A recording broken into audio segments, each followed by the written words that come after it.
I've chosen for our lead topic today what the rule of law, or why the rule of law, will nonetheless defeat Donald Trump. That's big news. That's big good news. But the only reason that needs to be said is because of a lot of really kind of depressing news that we find ourselves in this situation where the rule of law has failed us in a lot of ways. Um, First of all, well, I don't know where to start exactly, but all these ways in which Trump has been able to delay his trials. There's no good reason why all these trials will have to wait till after the election. And I guess that that's not quite a done deal yet. But I think smart money would say that the Supreme Court has managed to prevent the most important trial from taking place before the election. It's mathematically possible, but if they had wanted for Trump to be on trial during the fall, these Republican fascist Supreme Court justices that showed just what they are on this whole business, they wouldn't have slow walked this thing that could have been, done by December, should have been done in December, and now it's going to be at the earliest April 23rd and probably the end of June. So it's mathematically possible, but we're not going to have the trials. And the reasons for that are quite depressing, uh, uh, including starting with Merrick Garland, whom I think is probably a wonderful man. I'd love for him to have been around and be a friend to my children as they're growing up, because I think his decency is just really there. But he was chicken. This is a time when we need people who stand up and fight. Um, and Merrick Garland was chicken out of fear of. I mean, he went after the people who were, we had filmed attacking the Capitol. And he didn't go after what was equally obvious, which was that there were people at the top, including Donald Trump, who were behind all this. He was so afraid. That's where liberal America shows something of its contribution to our crisis right now.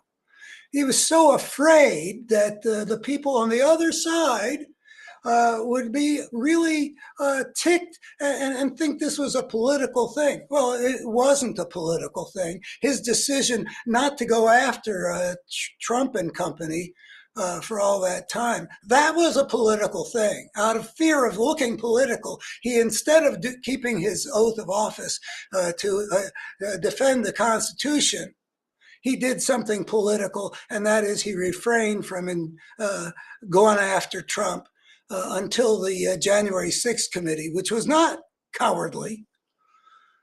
He essentially forced his hand. So I have said for 20 years that we have a crisis here about democracy versus fascism here in America. I understand it a lot better having focused for 20 years on understanding it, but I saw it in 2004, and that's been a pretty full-time mission I've had. I'm a man on a mission, and this has been, the local form of it is saving American democracy. And I've been saying that though I might look like a partisan the way I talk about what's happened in the Republican Party and the dark thing that's taken over conservative America, I might look like, oh, he's one of those partisans. And I was a Democratic nominee for Congress here in Virginia's 6th District in the Shenandoah Valley. And so I did function as a partisan, but I'm not basically a partisan. I'm a truth seeker.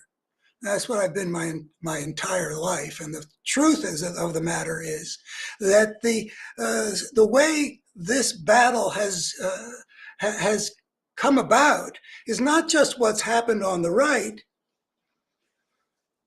but what's, well, maybe failed to happen on the liberal side, on the Democratic side.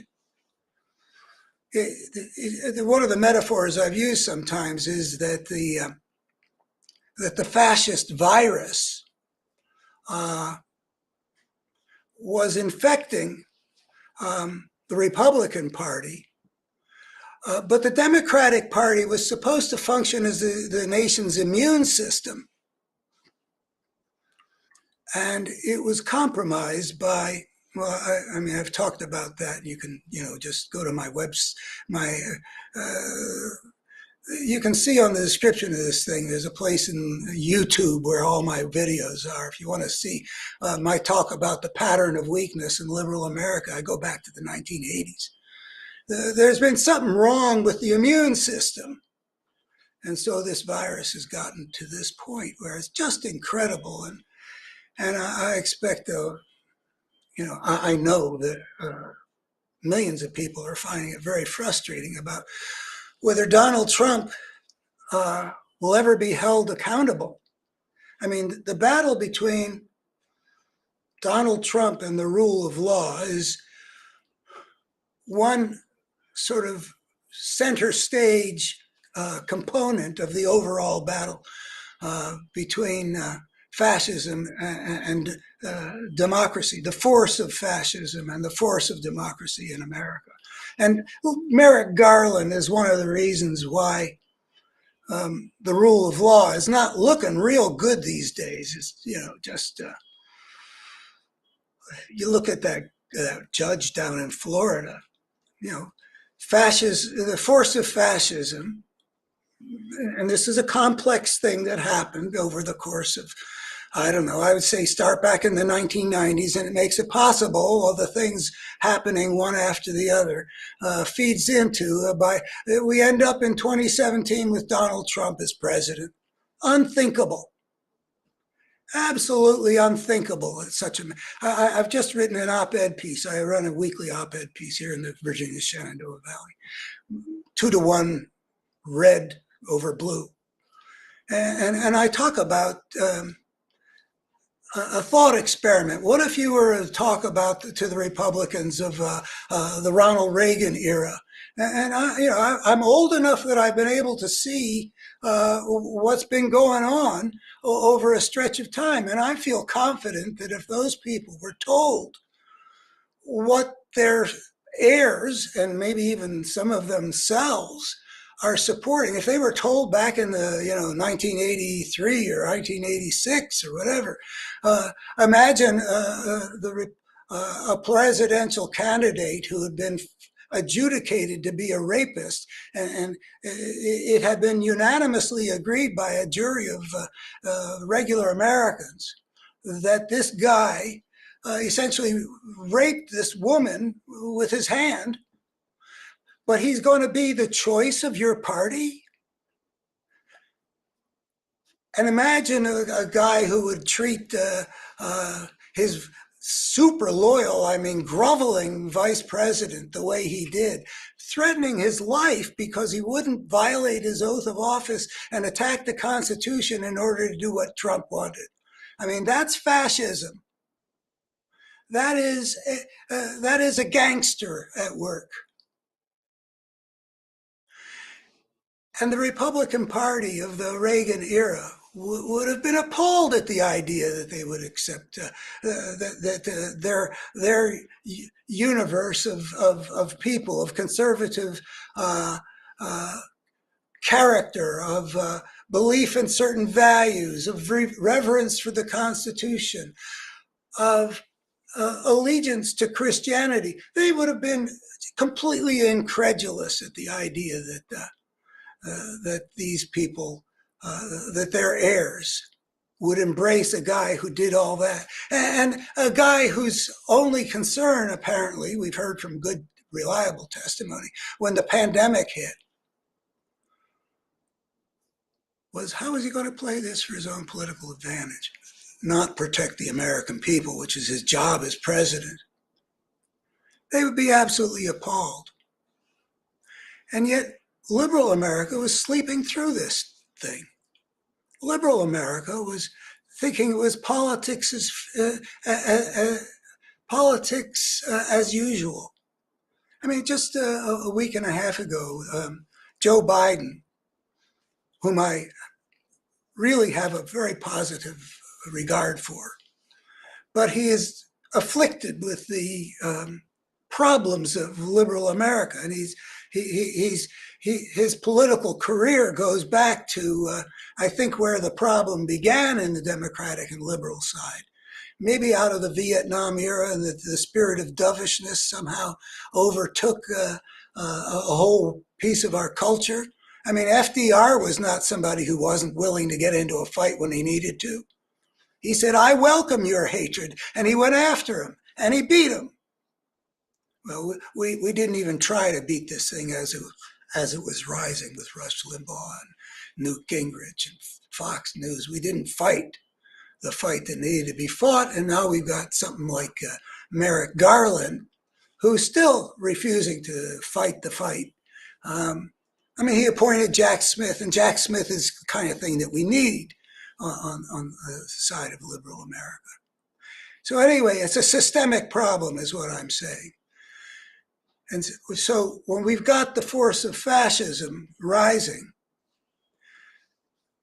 and then the force of democracy represented by something that has too much blindness and too much weakness to sort of kill this thing in the cradle.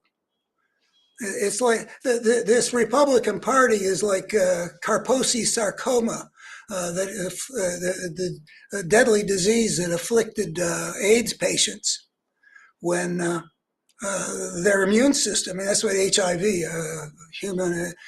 it's weak immune system. So lots of things that everybody might have in them that the immune system keeps at bay, it doesn't keep at bay, and then you get these terrible things that killed people, like Tom Hanks in that movie Philadelphia. You know, that's what happened in America, a systemic problem, the virus on one side and the weakened immune system on the other.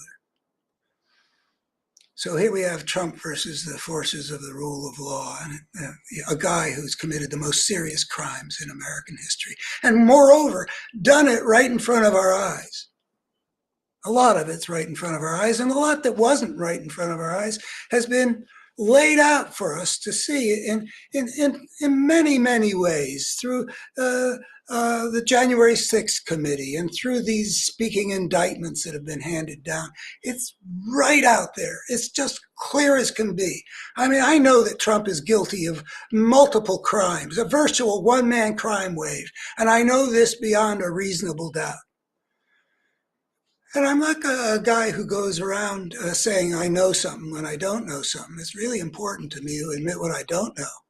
You know, like why has democracy lost ground on a global basis over the last generation? That's a question. I've got some stuff to say, and maybe we'll get into that, but I don't pretend to know. I keep asking that question. You know, how is it that countries that seem as disconnected as Turkey and India and Brazil would seem to be caught up in the same thing? Well, what's the connection? You know, I don't know, and I feel proud when I say I don't know. It's part of my family culture. So I know that Trump is guilty. And so one of the things that I think we can assume is that the Supreme Court knows that Trump is guilty. I mean, the court doesn't know. There's 9 justices. I expect they all know that Trump is guilty. How can they not? These are bright, educated people, educated in the law. Presumably they're paying attention to the same stuff I'm paying attention to, at least to some extent. I mean, you don't have to pay a whole lot of attention to know what we're dealing with. I mean, the pattern of what Trump is and what Trump does couldn't be clearer.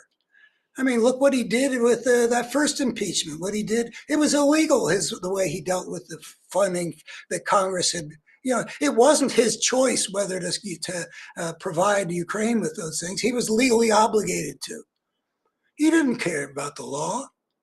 It was illegal what he was trying to get from, you don't get help from a foreign country for your campaign. That is against the law.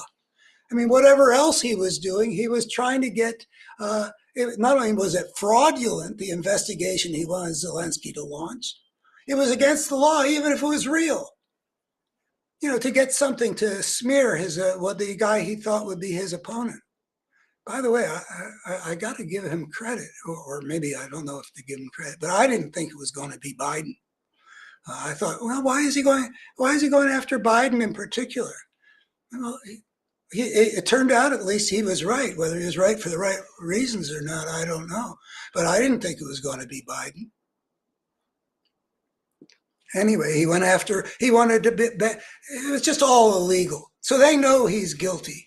And the Supreme Court knows that his appeal is absolutely bogus. I mean, if it wasn't obvious on the face of it, all they had to do was read what Judge Chutkan wrote about it, and then read the devastating opinion from the DC Court of Appeals. There's nothing to it. I mean, it's just an absurdity. And all the legal experts that I've seen, I'm not a lawyer. I'm not going to play one here on the videos, but I'm somewhat conversant in some of this stuff, and I pay a lot of attention. I listen to people like Andrew Weissman, I'm a big fan of, with a few reservations, and Neil Katyal, and a bunch of other people. I mean, everybody says that this appeal is completely meritless. It was only filed like Trump does every time. What can I do to delay the trial? That's his strategy. He has no legal strategy. He just wants to delay things till after the election, which is, I thought it was going to be just a really desperate effort. I misjudged that too. Here I am admitting what I don't know. I did not think he would be able to achieve what he seems to achieve between the Supreme Court and this judge in Florida. And let's see, those are the two Jack Smith cases. But fortunately, we probably will get the what is usually called the hush money case, but people say that that's not what we should call it because there's more serious stuff involved here about election. Basically, it's an assault on the election to try to do what he did to keep the American people from knowing things about him. Just as an aside, and I indulge myself in all these asides, but as an aside, I kind of do wonder whether he really needed to keep this thing quiet. The way he survived the Hollywood Access thing, the Republicans that had endorsed him were quick to scramble. They assumed it wasn't going to be survivable, that Hollywood Access. And then they found out that the people who were following Trump, which was the people that they depend upon also for their base, they weren't rejecting him. I mean, the same conservatives that made all that big deal about Bill Clinton and Monica Lewinsky. Okay, so he's a bit of a rake. But, I would take Bill Clinton doing what he did with Monica Lewinsky in the Oval Office over what that Hollywood Access thing showed about him. I mean, can you imagine what kind of man thinks it's something to brag about, whether it's true or not, that he would do that to women and claim the right to because he's such a big deal? And they said it was locker room talk. I've been in a lot of locker rooms in my day. I didn't play college ball, so I wasn't in the locker room with guys in their 18 to 23 or whatever. So I don't know what the college locker room. But I didn't hear anything ever remotely as repulsive in a locker room as what Trump showed on the Hollywood Access tape. Let's see, where was I going? That would be, one of the things that's enjoyable about being older is the hereafter problem.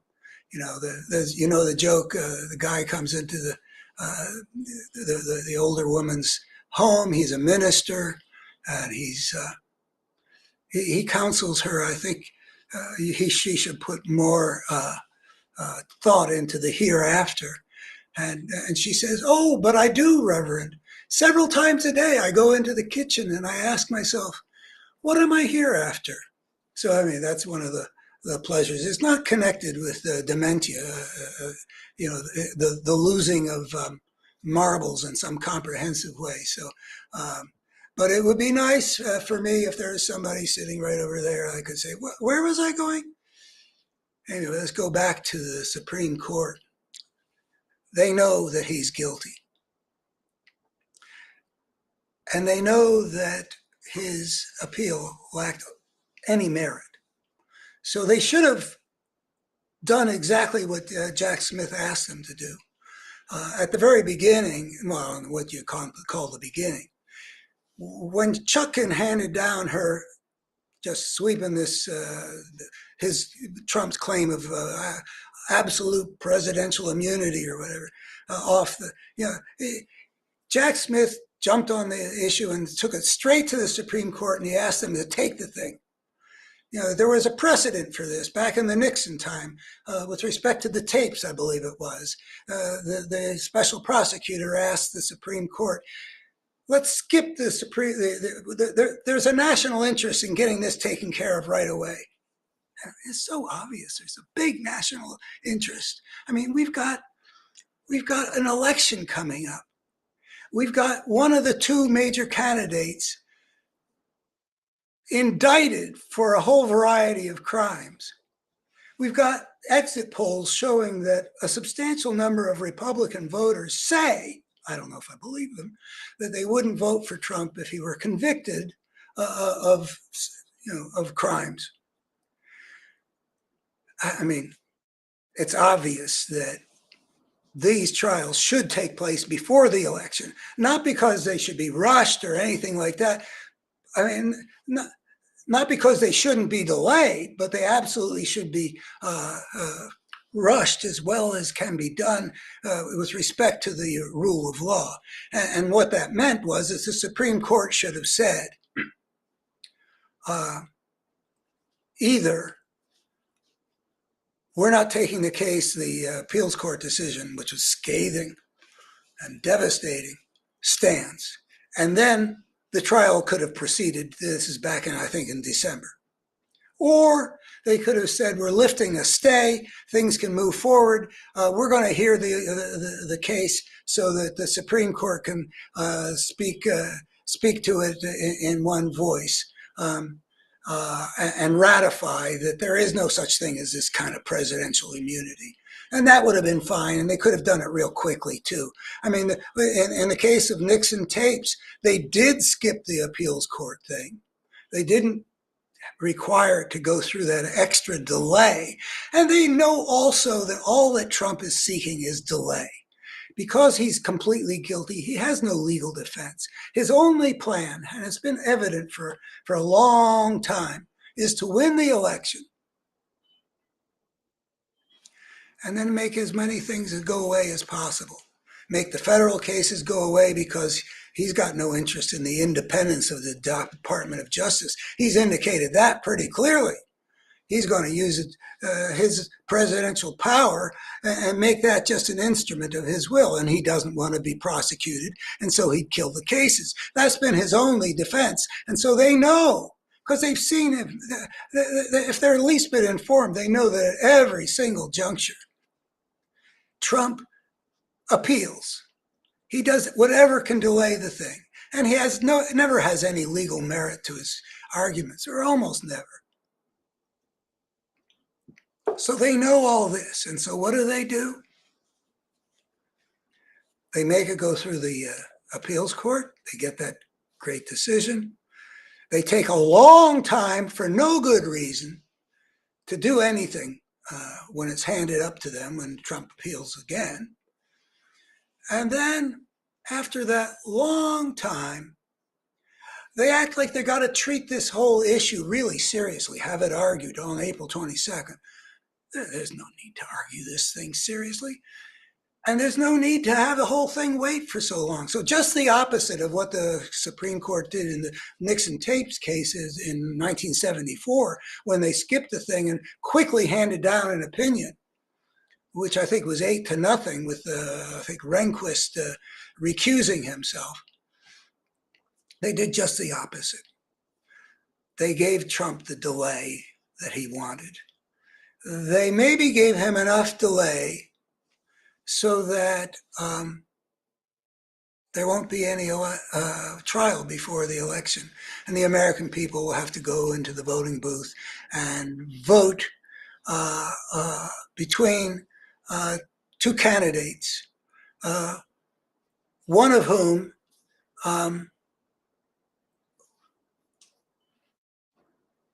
has been indicted for what's now, I guess, 88 different counts, now that the Florida judges temporarily or removed 3 of them in their present form. And people who said in the exit polls that they would vote against him if he had been convicted won't have the benefit of a verdict. That tells us something really, really disturbing. The Supreme Court has blatantly worked as the ally of the most dangerous criminal in American history to frustrate the rule of law.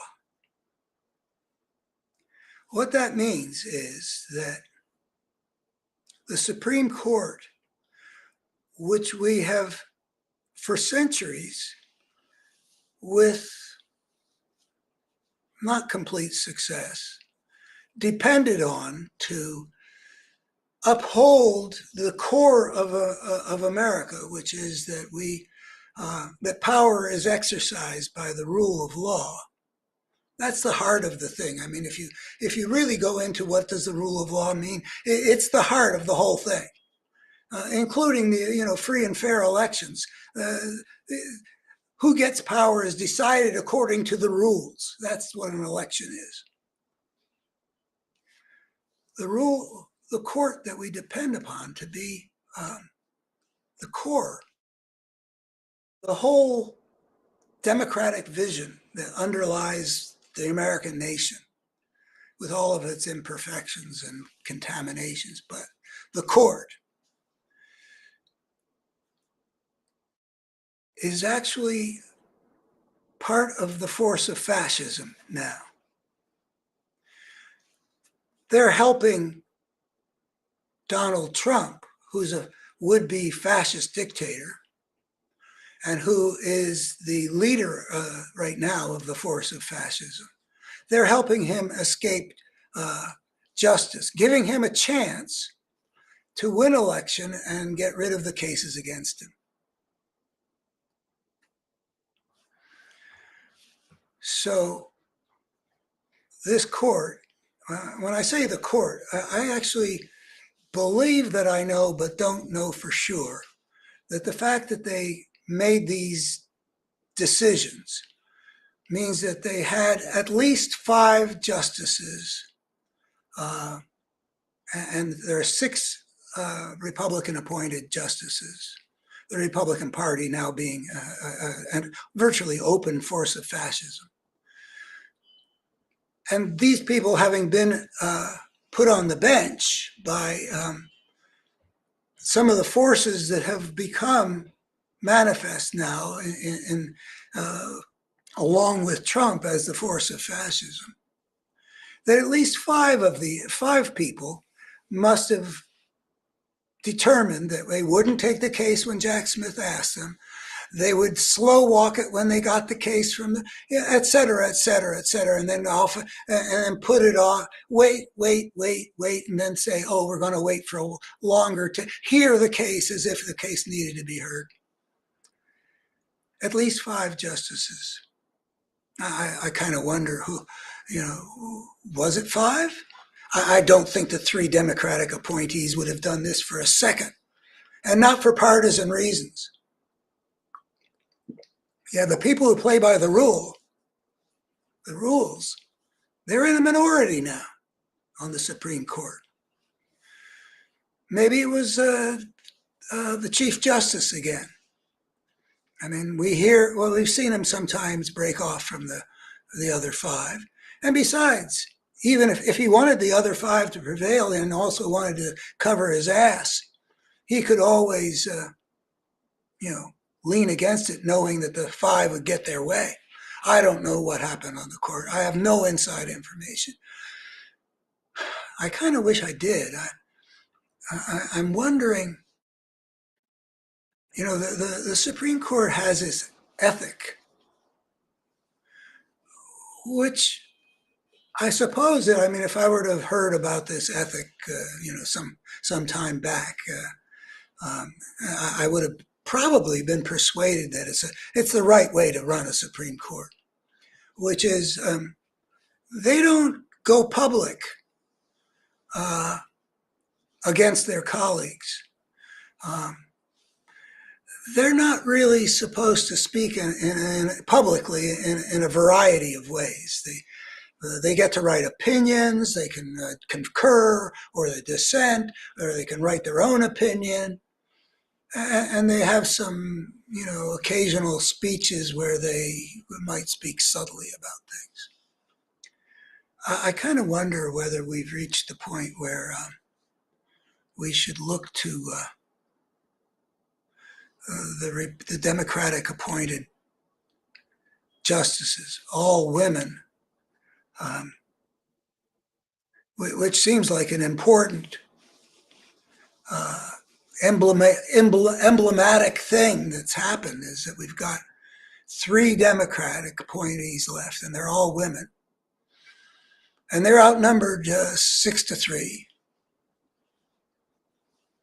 because Democrats were weak in fighting for the Supreme Court seat, for example, that the Republicans stole. But anyway, that's another example of the thing. But if I were one of those women, and we've had some bold things come from them, like when, what's her name? I think it was Kagan talked about a stench. But maybe it's time for them to start speaking to the American people in a very direct way. It may be a norm, but in times that are grossly abnormal, the obedience to the norms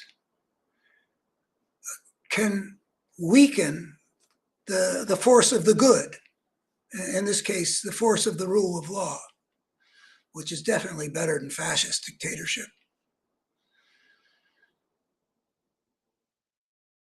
I make that same point previously about the question, should Trump get a intelligence briefing, like we traditionally have been doing, and not for however long it's been. When a guy is a nominee of a major political party for president, he gets briefed by the intelligence services so that so that he knows what's going on. Now, I haven't heard it argued why, if he needs to be able to hit the ground running, as people used to say in the national security field, between the election day and inauguration day, it seems like that's plenty of time to bring somebody up to speed. But anyway, I don't know what all the thinking is behind that norm. It's been okay. It seems like a gentlemanly thing you do in a well-run civil democratic society. But But then sometimes when it's not normal,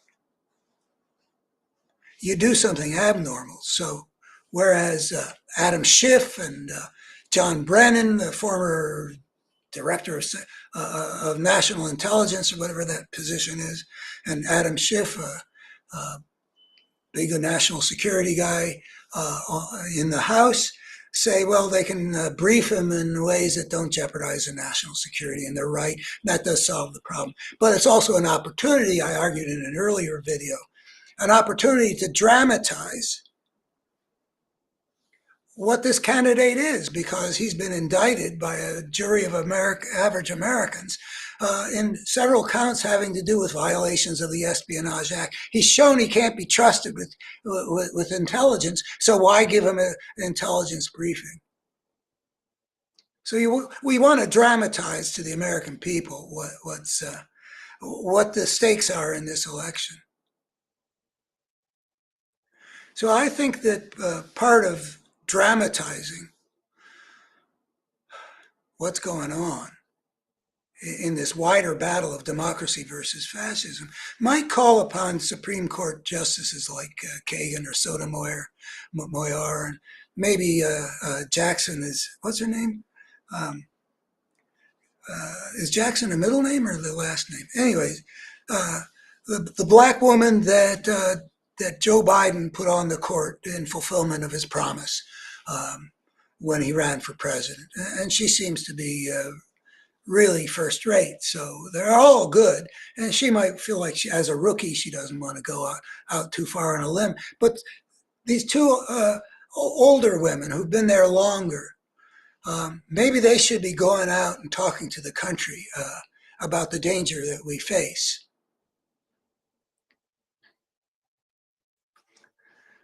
This battle has many, many components. I often liken it to World War II, which I've studied in some depth, both the forces that led up to it, but here I'm thinking also of the global chessboard on which FDR and Churchill, and to a lesser extent Stalin, though he was really quite pinned down on the Eastern Front, with Hitler having invaded him in 1941 and penetrated very far into the Russian homeland. So he wasn't really playing the global chess that FDR for sure was, with the South Pacific and the European theaters and all that stuff. We're engaged in that same scale of struggle as those guys were. And it's, in a sense, it's the same battle, but the forces of democracy and the forces of fascism in the 1930s and 40s got manifested not as an internal thing within nations, so much as a global struggle between sets of nations. We had the Axis powers of Germany, Italy, and Japan. That was the force of fascism in the world. And the force of communist totalitarianism under Stalin was willing to go along with them with the Non-Aggression Pact of 1940. But then Hitler decided, or maybe I'd be interested to know if it's known, when Hitler signed that thing, did he already know he was going to invade Russia eventually? I don't know. But he did. And so the democratic nations that formed what we called, the Allies included Stalin's Russia, Soviet Union. But anyway, we're engaged in something of the same struggle, only here, instead of having a battle, like in North Africa, and one that gets forfeited in Singapore, and the Battle of Midway, and all these pieces, we've got stuff going on in the all over the political map right now. Skirmishes, pitched battles. And it looks like Trump has been depressingly successful in one of his biggest efforts against the rule of law, which is to give him a better crack at becoming our fascist dictator and making the law his instrument rather than something he's above rather than something that he's under, which is a fundamental part of the American ethic. No person is under. Everyone is under the law. How does that go? Anyway, you know what I'm talking about. It's what Trump has forced Merrick Garland, that chicken, honorable but cowardly guy who's been our attorney general. He was compelled to prosecute after the criminal referral from the January 6th committee made it that if he didn't, we'd never ever be able to say again that the United States, no one is above the law. That's how it goes. No one is above the law. Well, obviously, if he continued not to prosecute the guy who committed these most serious crimes of an attempted coup d'etat, to seize power against the will of the American people, doesn't get any more serious than that. And we all saw it. If he didn't prosecute after all that had been exposed, including from testimony from the people from inside the Trump White House, from Republicans, all from the voice of Republicans, he had to do it, or he knew he would have to surrender forever any claim that no one is above the law.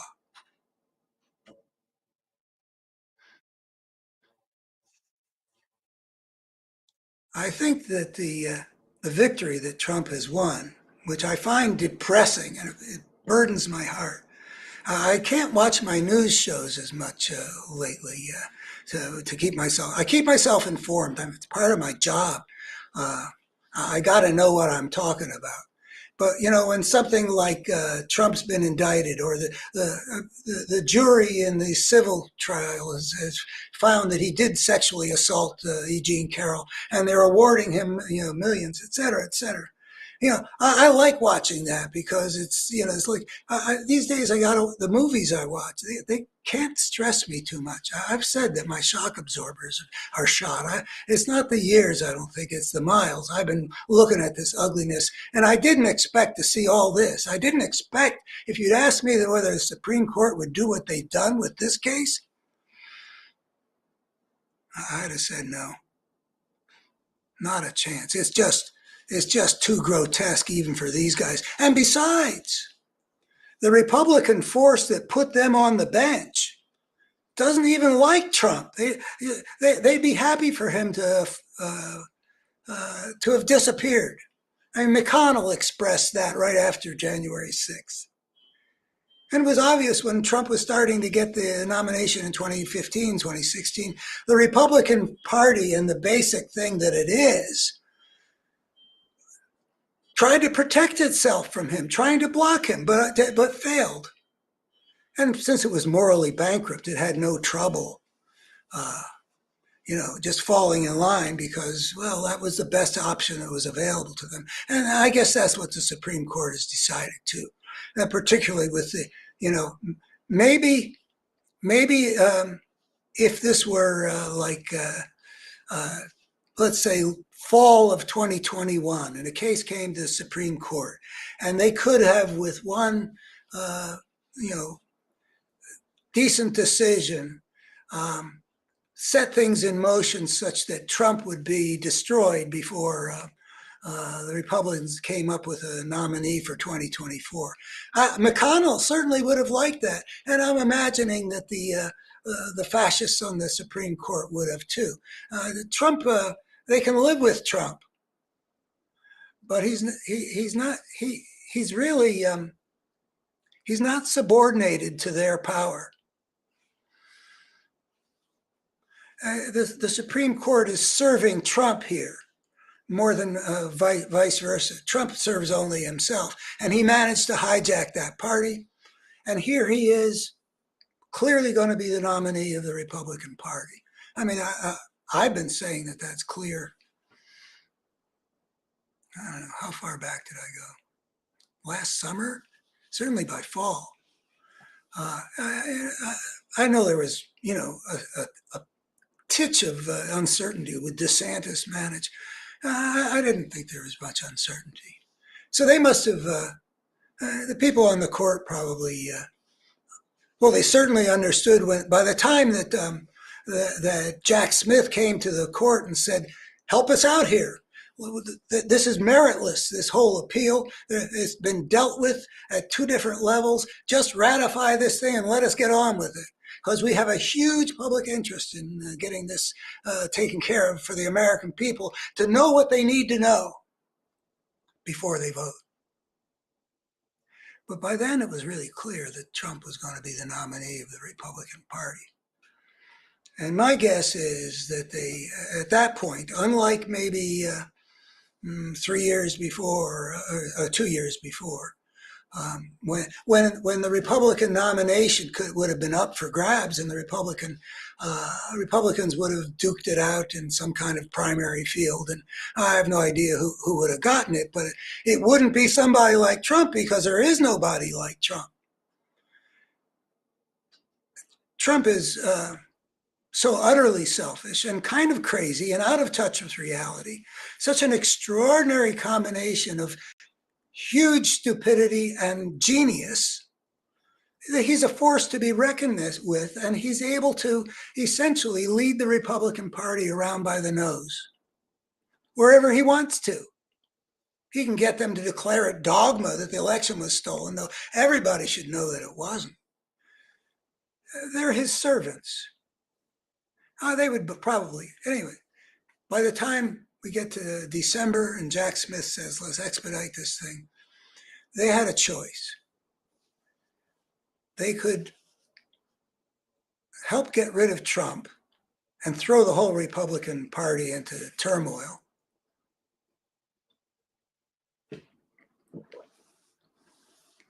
And help Biden get reelected. Or they could help Trump out and increase his chances of getting elected in November. And if you're going to wait, if you're a completely amoral, fascistic, plutocratic judge that only pretends to care about the rule of law and the Constitution, only when it's convenient, which is basically the kind of majority we now have on the court, what would be best for the people who put you on the bench? Is a question you would ask. And I think that the answer would be, but I didn't see this coming. I told you before that I really thought the court would take a smooth way out, get it done, and leave Trump to deal with what he had to deal with. But once you start looking at it as, if we got an election coming up and it's either going to be Trump or Biden, who do we want to help here? And if you're the plutocracy, you want to help Trump. If you get Biden, and maybe you also are helping to get a big down ticket wave, which to give you a little preview, I'm going to say I think we're going to do very well in November. That's the good news. In spite of all this bad news I've been harping at for the better part of an hour. The good news is I think the American people are going to rescue us. The American people plus a campaign, which should begin now in all earnest and with all creativity. But I'll get to that later.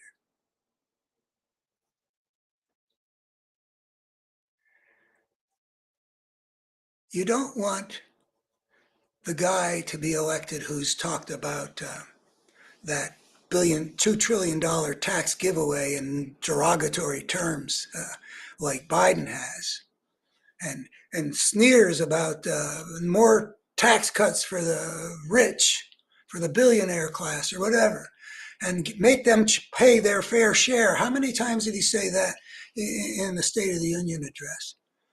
Well, if you're the plutocracy and you think about Trump, crazy as he is and destructive of American democracy as he is, he's the guy that was happy to sign that $2 trillion tax giveaway, which, by the way, as the son of an economist, look up Jacob Schmuckler, I will tell you that that tax cut was just a way of taking money away from average Americans and giving it to the corporate system and to the very richest 1/10 of 1% of Americans. And it was exactly the wrong moment in the business cycle to be doing such a thing. It was adding trillions to the national debt.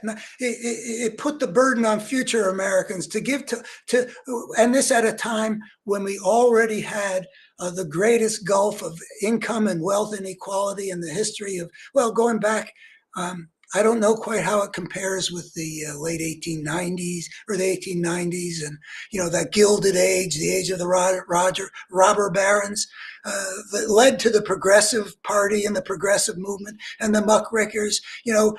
We should be on the cusp of moving in the other direction. But the plutocracy is animated by a force that a force of greed that's a function of the dynamics of the economic system. And I've written 2 books on that subject, and they're behind me up there. One's The Illusion of Choice is the one I would call your attention to. It's in print from SUNY Press. But we've got various forces at work in our world, and that's what I'm on a mission to try to convey. And this isn't the main one, but it is one that we have an economic system that needs to have its defects corrected, or you end up with a force of greed that is very powerful in the society and is antithetical to making social policy in a way that maximizes human well-being. In other words, if you've got $2 trillion and you've got a society with already has an exceptionally wide gap between the richest 1% or whatever and the rest, so that compared to the America that I grew up in, you've got the people at the very top have tripled their share of the national wealth, and it starts to look like what we used to see and probably still do, though I haven't studied this stuff in a long time, in South America, where you've got the division between the rich and the rest. Was such that the Americans didn't think you could make a democracy work. And we were trying to spread democracy around the world. And one of the pieces of understanding that was in the picture, and I think it's valid, but I never did, test it or anything, was that if you had very wide gap between democracy, it's harder to make a democracy work. And so it was terrible thing. What happened, that this insatiable force of greed that was running the Republican Party, that's been able to, for example, prevent us from doing what we ought to do about climate change because the fossil fuel industry is insatiable in its greed. If you've got that kind of power, you don't maximize human well-being by taking the $2 trillion and taking it away from the families of the country, the general people you see driving around that have these modest and less modest and sub-modest homes and live their lives in this country as Americans. I mean, there are 330-some million people who are trying to find fulfillment in their pursuit of happiness on this country, and their success at that is very much a function of a whole lot of things that have to do with social policy and economic policy. And if you have a tax cut that takes those $2 trillion and gives it to the people who already have more money than they can spend in a lifetime, you're not doing very well for maximizing human fulfillment. So you've got, that's the force that's been running the Republican Party. It's been a major force in the Republican Party since the 1870s. I kind of wonder what would have happened if Lincoln, who was such a fine man, had not been assassinated, completed his second term, maybe had remained a elder statesman in the Republican Party, would they have? Probably not. It probably wouldn't have affected much of anything. But the Republican Party went pretty much gung-ho in the post-Civil War period to represent the corporate interests. But what we've got now is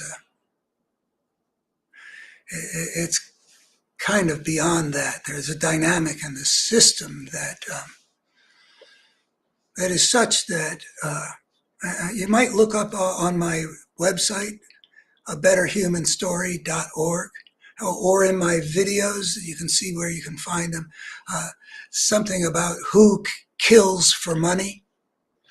We have a system whose, and there have been a lot of critiques of the market. Mine is the only one I know of that's focused on the social evolutionary consequences. That things unfold over time, and the dynamic of the system, it has a logic of its own that leads to results that people wouldn't have chosen, but if they put their fate in the hands of the system, they're going to be dragged there inexorably. You can predict where you're going to end up, and you're going to end up with industries, like I argue in these videos and op-ed pieces about who would kill for money, which is the every time we've had an industry that was put in the position where they had discovered that what was making them rich was also very destructive in the bigger picture, killing people. And I go through asbestos, tobacco, and fossil fuels. They all, apparently unhesitatingly, and without any defections from various corporations, they all got on the bandwagon to kill for money. The tobacco industry colluded. I don't know about collusion in the asbestos industry, but they hid the truth. They hid the truth from their workers in the communities where asbestos was ultimately going to kill people. I have a very good friend who's gone around the world making a great living, testifying about how the asbestos industry knew they were killing their workers and people in the community, but they did everything they could to hide it. And the tobacco industry created the American Tobacco Institute or something to lie to the American people. And the fossil fuel industry has had this generation-long campaign of propaganda, merchants of doubt and all that, to tell people things they knew weren't true. These are the people who have been running the Republican Party, or at least had a very big voice in it. We got political problems and we got economic problems, and they converge in a way when the worst in the corporate world seems to have gained power. Robert Reich has talked about the 50s, and there would be these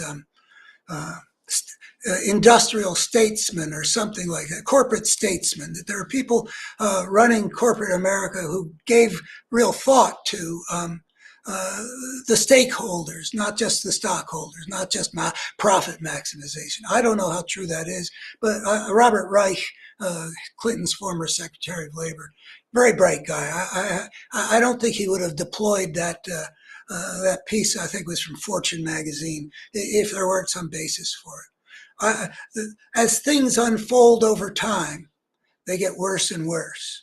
And you end up with a fossil fuel industry that in 1976 or so, Exxon knows that they're destroying the planet, or at least some important aspect of the truth they know, and they keep it to themselves, and then they try to fool the American people into thinking that what they know is true is not true.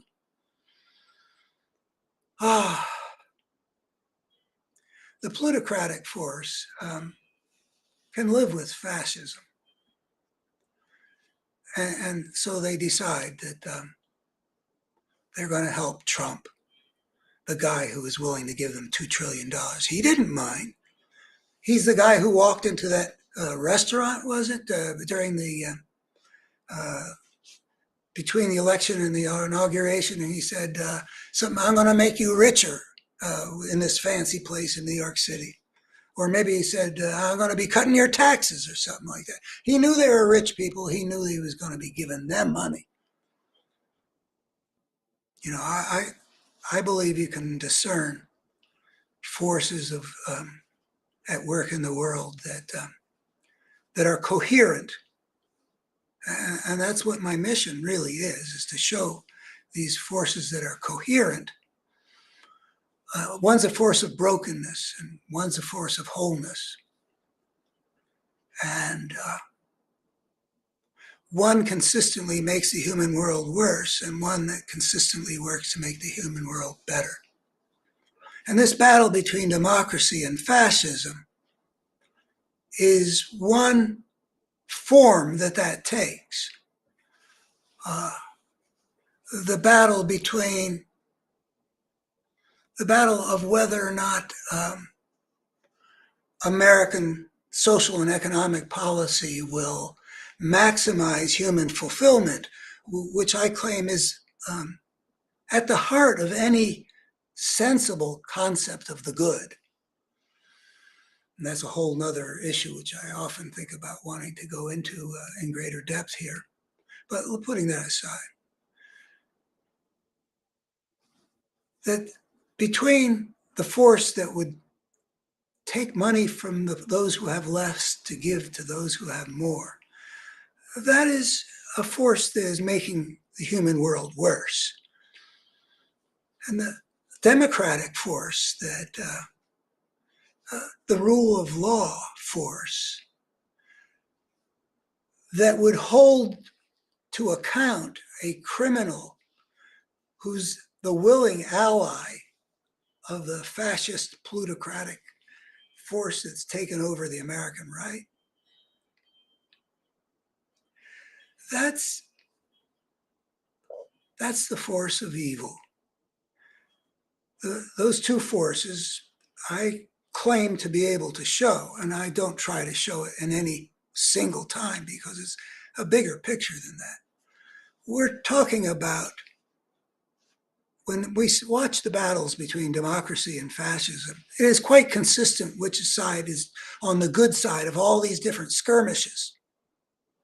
It's not like, oh, sometimes the Republican Party is standing for the good stuff, and the Democratic Party and the liberal America and the progressive democracy are standing for the bad stuff. It is remarkably consistent.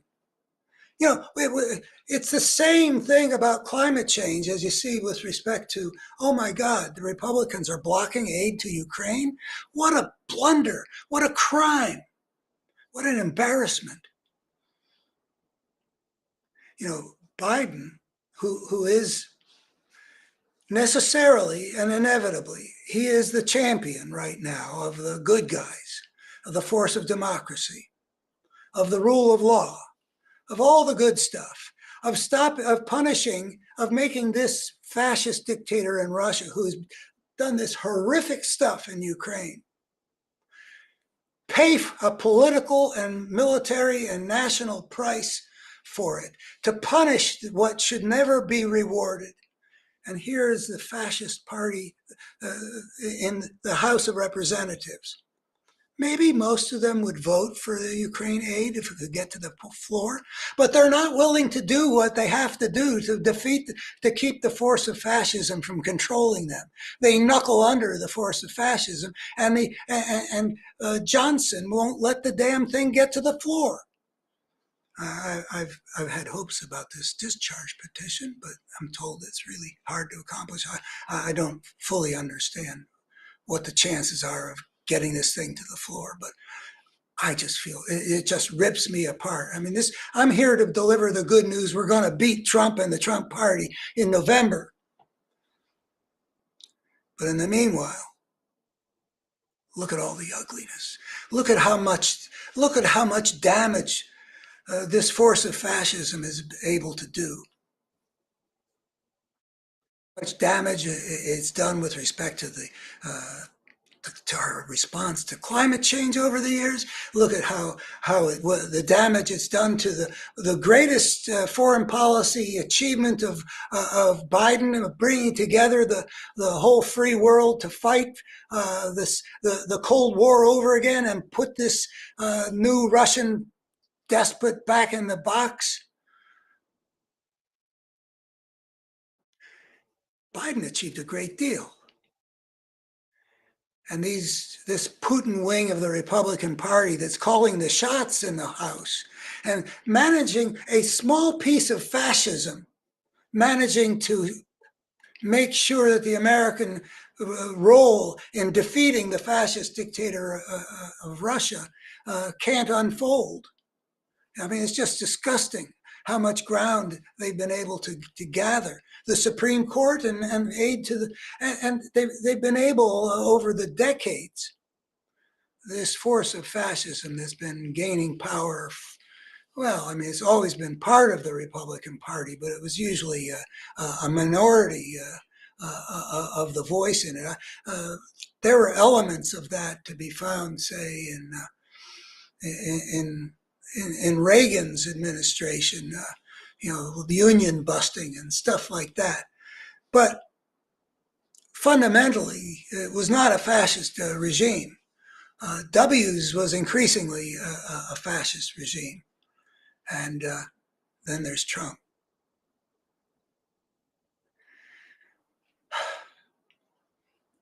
We're going to beat him. And my reason for saying that is basically that my reading is that though the force of fascism owns a depressingly substantial chunk of the American political consciousness,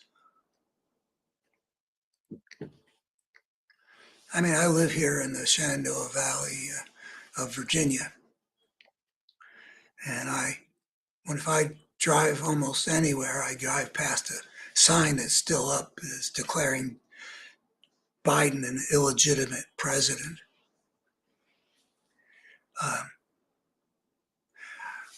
Everybody says there's no reaching the members of the cult.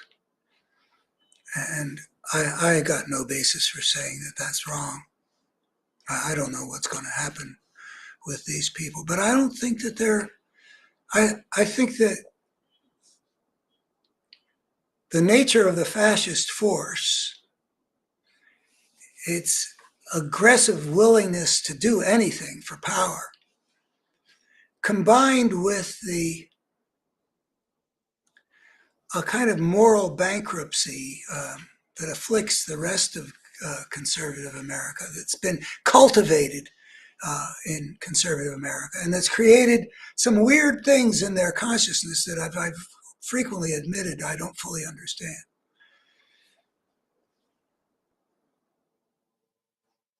That combination has been such that something kind of impenetrable seems to have been created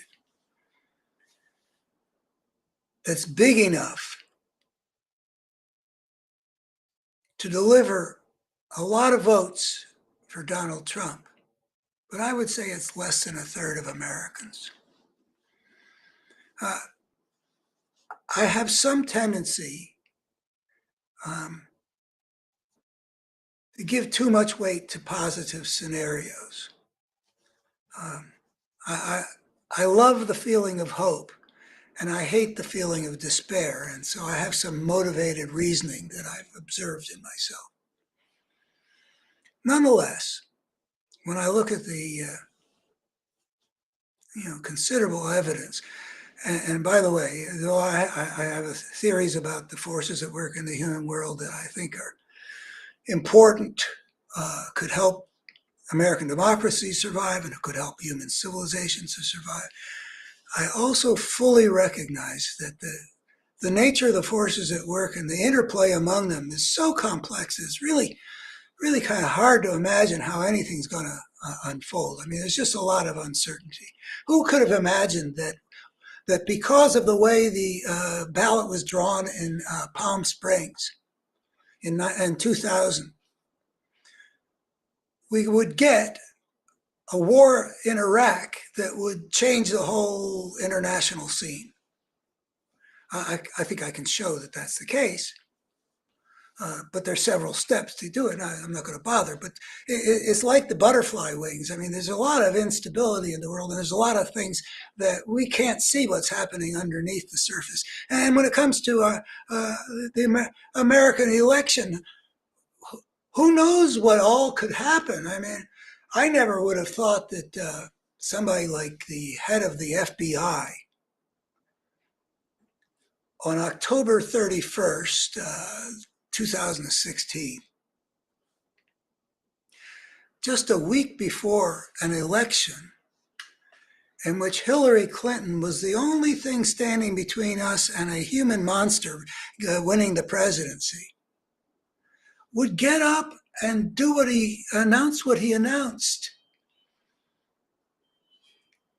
Just a complete blunder, giving him the benefit of the doubt. And I don't believe that it was, I think it was just a kind of stupidity,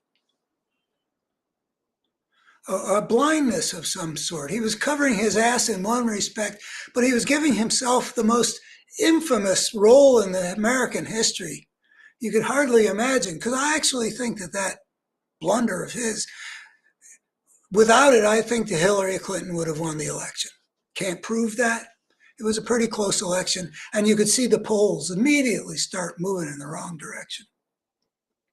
So, who would have thought?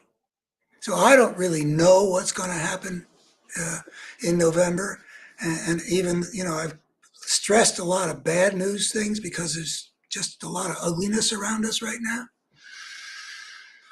And the good news thing I've got is, it's sort of like a promise or a prediction. It's weighing what's already happened, like the Supreme Court has sided with a criminal against the rule of law. Yeah, that's no small thing, and that's already in the bank of what our circumstances are. But Trump getting wiped out in what I hope might be a real wipeout election. Well, I got reasons for thinking that's how it's going to unfold. Among which, let's look at what's happened in elections since Trump won that one election. That one disaster, November 8th, 2016, November 9th, 2016, was one of the most painful days in my life. I think on that day, I even compared it to how painful it was the day after my father died. I mean, it was really pretty painful. But I don't think that's what we're going to, ever since then, we've had elections in 2018, a really big blue wave. 2020, it gave the Democrats the presidency and a lot of victories. Though not the wipeout that the realities of it require. There is a job to do to help the American people to see what needs to be seen. But even with the really mediocre job that Democrats have done in exposing what the other side has become, in 2018 and 2020 and 2022, I think we discovered that there is a segment of voters that swing from, might have voted for Republican under normal circumstances, whatever normal might mean at this point, this party having gone so far afield, but end up voting for Democrats or staying home or something like that. The most recent big example is the 2022 election, where there were normal Republicans running against Democrats in areas that were winnable Republican seats. I mean,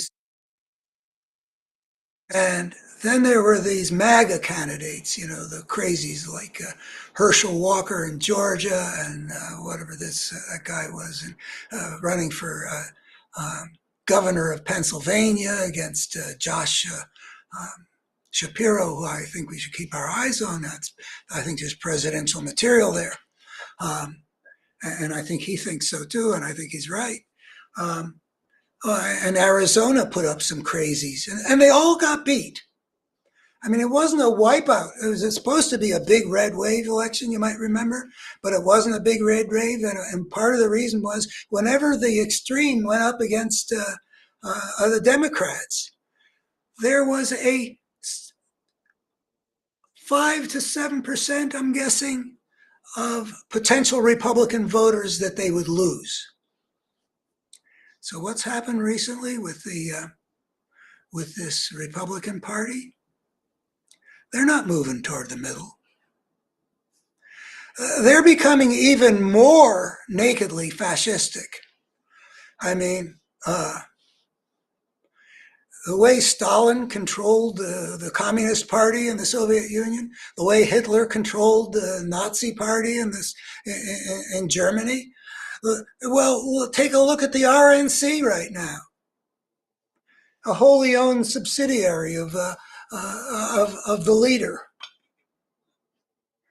And of course, that's just one minor component. I'm getting myself some tea, delicious tea that a son of mine gave me. Really nice flavor.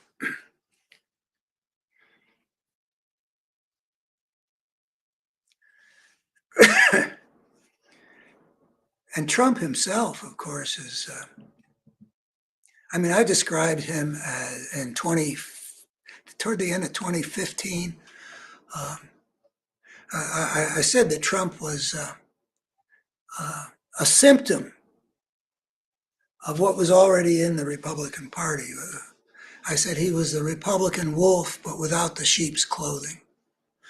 And I thought it was pretty devoid of sheep's clothing then. But now, when he's talking about a bloodbath, when he's saying some of the immigrants aren't people, when he's talking about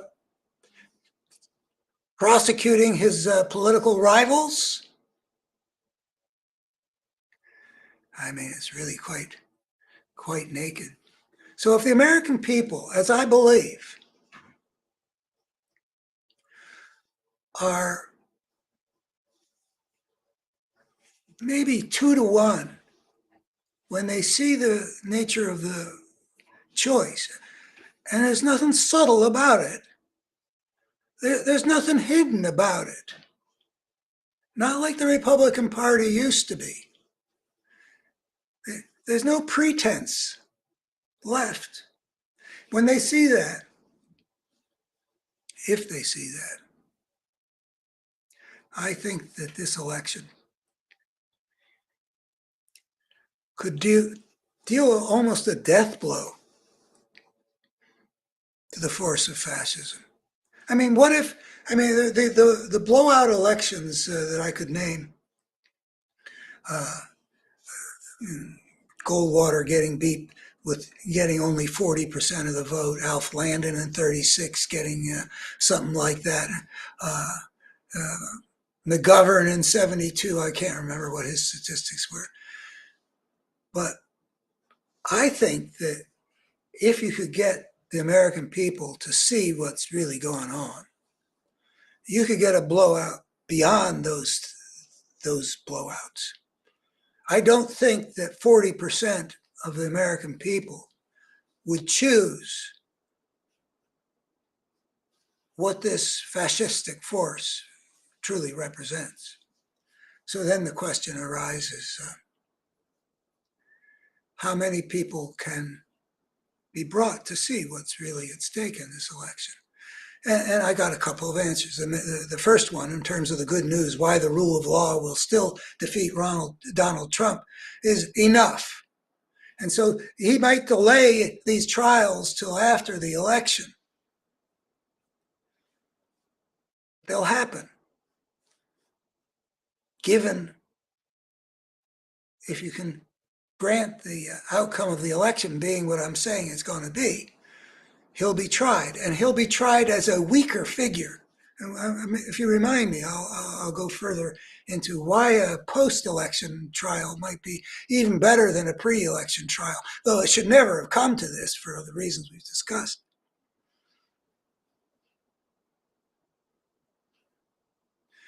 I think that it depends on the ability of the parts of America that can see the truth to wage a campaign that maximizes the number of people who see the choice they face for what it is. I'm postulating that 2/3 of the American people would reject fascism, and maybe even more. But there are things to be done, a campaign to be waged.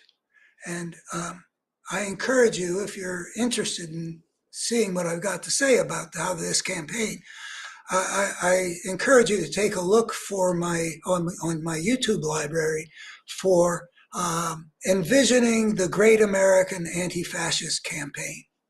It's something we should get started on right now. It should be multidimensional. It should be let 100 flowers bloom. Maybe it can be more or less coordinated, but it has to start now because it takes time to move people's mental furniture. And there are millions of Americans who think they understand what's going on. They've got an image of what's going on. They've been exposed to Trump and Biden for years, and they think they know what's going on. So that means they've got to unlearn and learn, and that takes some time. So there's no time to waste. And I do see signs that it's beginning. I've heard never Trumpers talking now about get started now, and they've got a $50 million ad budget. And, there are a lot of creative people in this country, and we can do a lot. But we've got to be fighters. We've got to be in a different mindset, a Jack Smith mindset. Though I can even imagine maybe Jack Smith upping things a little bit. That's another thing you could remind me to talk about. But not a Merrick Garland one. We need to have some, I deliver the line from William Butler Yeats frequently. I'll do it again. The good lack all conviction, while the evil are filled with a passionate intensity. It's interesting to consider, why is it that the evil are always filled with this passionate intensity? And I think it's got to do with pain and fear. You stomp on somebody's foot and you'll see instant passionate intensity. There's a lot of brokenness in the world. Of many different kinds, and there's a lot of suffering and conflict and agony, people dealing with their traumas.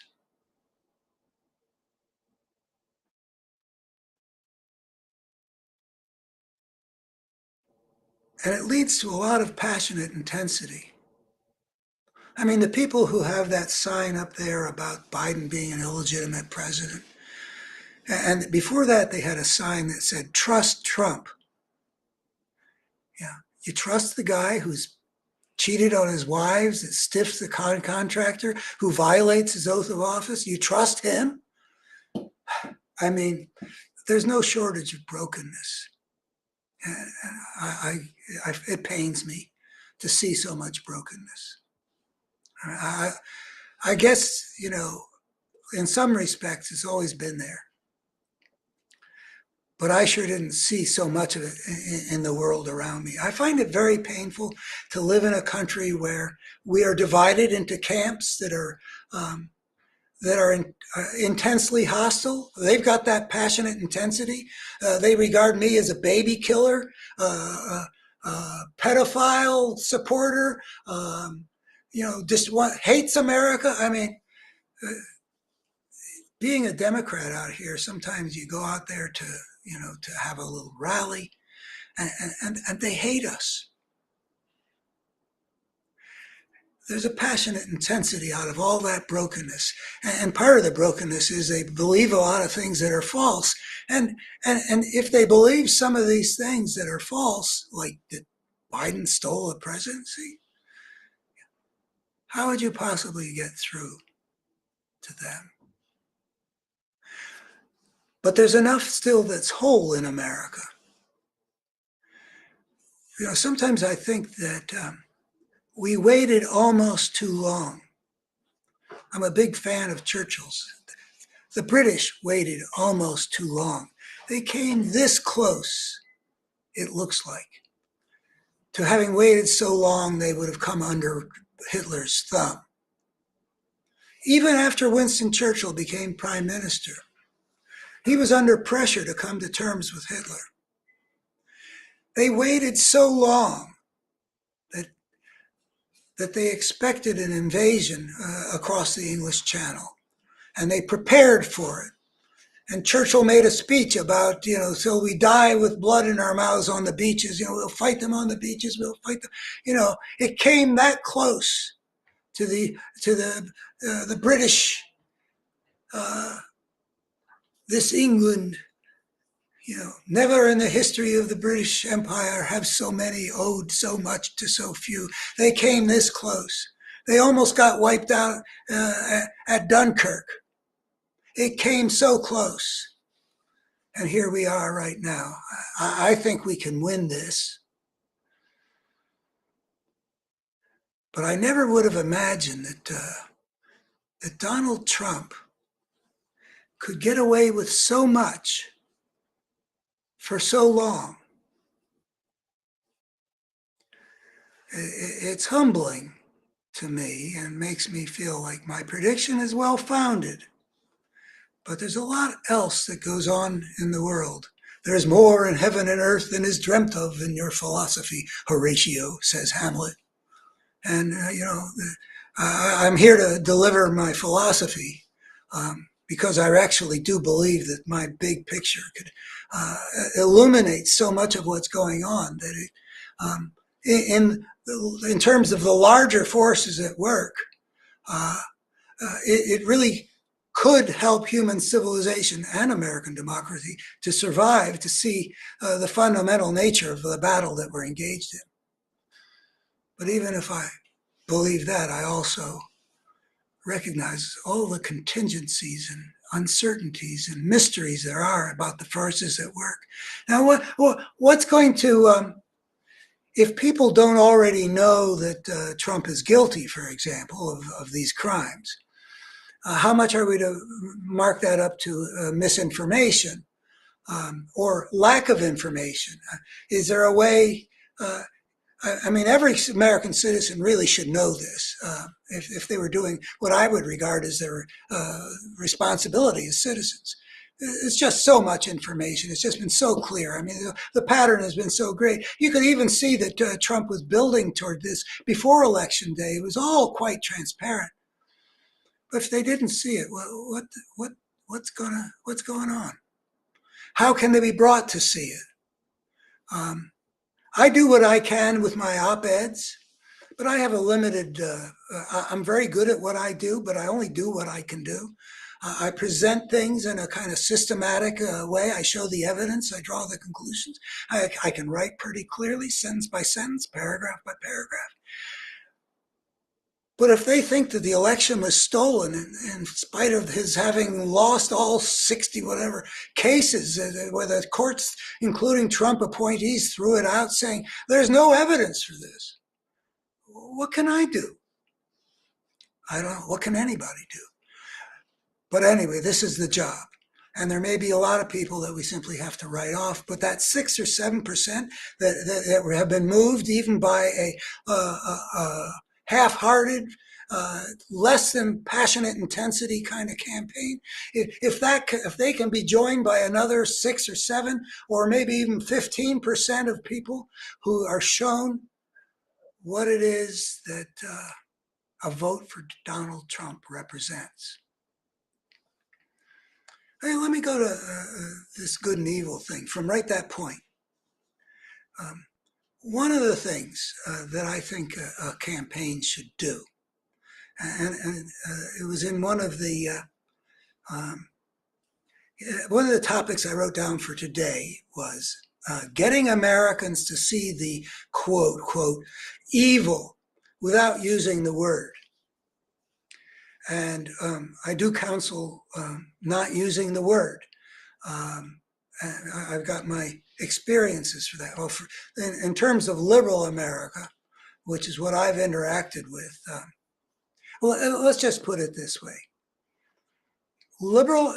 The secular worldview doesn't think that really, the idea of a force of evil refers to anything that's actual in the human world. Um, I claim that I can prove otherwise, and if you look up 4 ways of showing the force of evil, I've been working on this for 20 years, and I really claim you can see a coherent force that consistently works to make the human world worse, to make the human world more broken. And I claim, I don't mean claim, I would propose that that's a good definition of a force of evil, that if you can show something like that, and I claim that I can show something like that.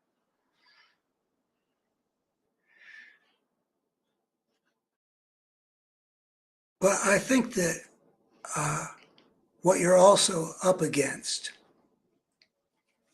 if you use I've experienced this by using that word. I've got reasons for using that word in my work, which is I want people to see that there is a force that's appropriate to respond to, as if it were a quote force of evil. That word carries a lot of emotionally evocative freight, and we need that emotionally evocative freight to get that full passionate intensity. Like you do in the Star Wars movie, and I always refer to these battles between good and evil that people get into with a passionate identification with the good guys. That's what we need in this campaign. But people think they know what you mean if you say evil. So I think it wise in the context of a political campaign where you want people to have the visceral feeling of, oh my gosh, look at this guy, Trump. He is this, all these things that are just sort of repellent and disgusting and destructive and sort of like everything a human being shouldn't be. I mean, he's a liar and a bully and a thief and a cheat and you know, you want them to feel that,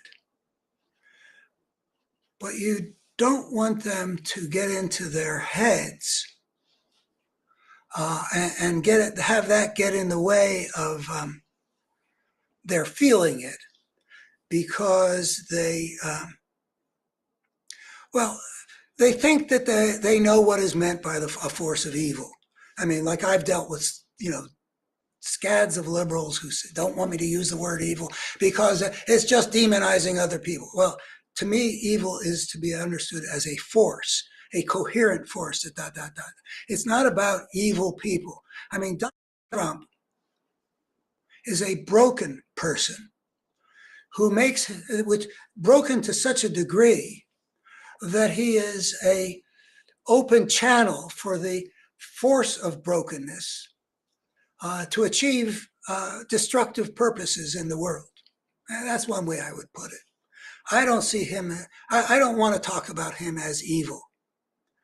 Um, I have a lot of things about myself that I find fault with. I respond to something, and my wife often responds. That's my wife back there.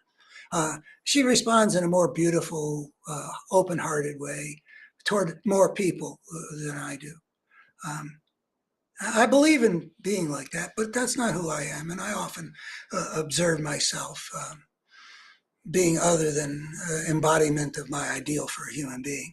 I'm not down on myself ultimately, but just shortcomings and limitations and stuff like that. But one thing I would say is I don't hate anybody. I don't hate Trump. I don't hate Hitler. Um, And my wife, she does, and she says she doesn't want to hate him, but she does. But I actually don't. I see that people are the fruit of the world, and if I believed in God, and I want to, but I don't, I would thank God that I wasn't born into the family that would subject me to the experiences that the sons of Fred Trump were exposed to. The one who committed suicide, and the other one that becomes this human monster that's threatening to essentially greatly weaken the force of the free world, of democracy, of compassion, of climate, of environmental responsibility, of harmonious race relations, of a civil society, et cetera, et cetera. That's what Fred Trump's way of being a father to his sons produced. I don't hate the guy. I mean, in a way, the Christian idea of hate the sin and love the sinner. Um, I, I can't say I fall short of love the sinner, but at least hate the sin, don't hate the sinner. Um, I, I can muster up a bit of compassion, but mostly Trump disgusts me. Uh, he is such an embodiment of everything that I find ugly, that I see in the pages of human history. But just like I say that my better human story, and again, my website's a betterhumanstory.org, just as I say that I can prove that the ugliness we see in human history is not human nature writ large.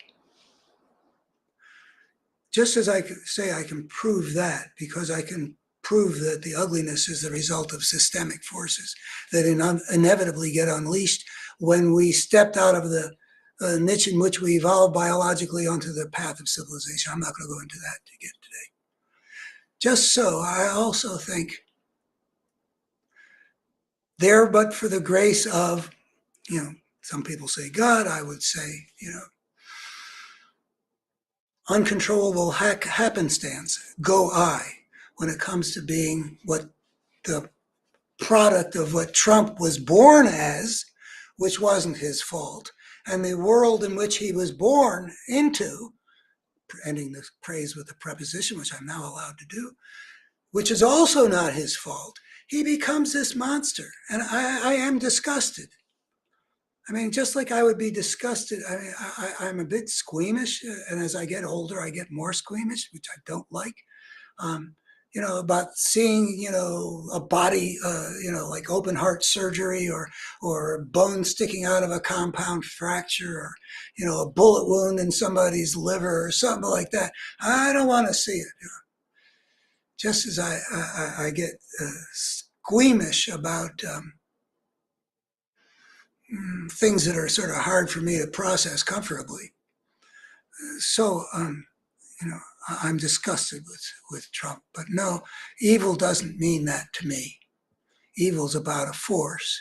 And then there are the religious people who have their own understandings of what evil is supposed to mean.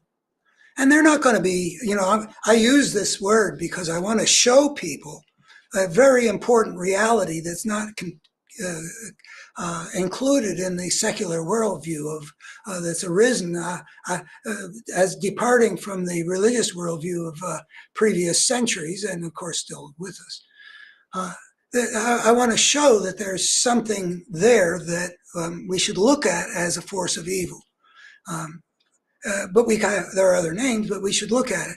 But I don't have a chance in hell of persuading the religious people that when I speak of evil, I'm talking about what they got in mind, Satan and all of his demonic minions.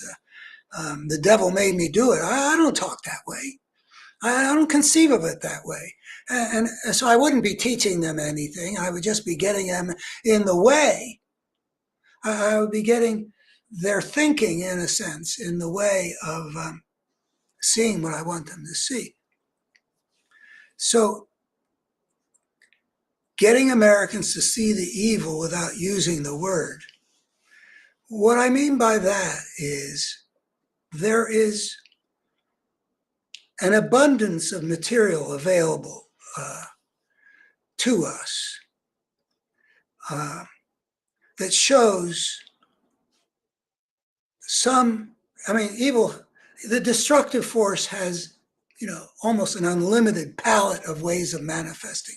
All the kinds of cruelty, all the kinds of greed, all the kinds of hatreds, all the destructiveness, all the nihilism, all, the envy, all the seven cardinal sins, except, well, anyway, I won't go into the cardinal sins, but there's just a huge number. And when it comes to Trump, and when it comes to the Trump party, they have handed us, I would say, hundreds of images from which a picture can be created. And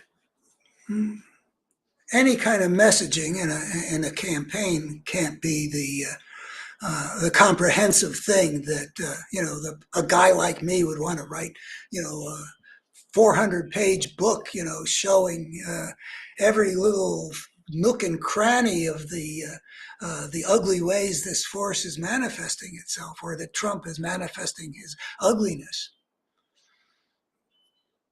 But we don't need the book. What we need is, if maybe a half-minute ad is too fast to do what I have in mind, because what I have in mind is some well-chosen pieces. So enough so that it is multidimensional. Let's say five things. Though that might be asking too much. Maybe it's a 2-minute ad. You give each little vignette 15 seconds, like a little vignette that gets people to experience viscerally in some way that's not regarded as inappropriate and raises people's distracts people from the message. What Donald Trump did with his hand to E. Jean Carroll, I think that people would respond in some visceral way if you got them to picture that. Don't say anything about evil, just get them to picture it. And then maybe you could do in 15 seconds, you could do the really grotesque way that he was willing to kill Mike Pence to punish him for not being willing to follow his command in violation of the oath he took to the Constitution. This is a guy who, whatever his hypocrisies, he did swear an oath with his hand on the Bible. Trump wouldn't even grant Mike Pence the right to his own most fundamental beliefs, giving him the benefit of the doubt that he really does care about some of this Christian stuff. He consulted Dan Quayle, a former Republican vice president. Can I do what Trump wanted? No. He goes and consults with Judge Luttig, this very esteemed conservative judge. Can I do what Trump wants me to do?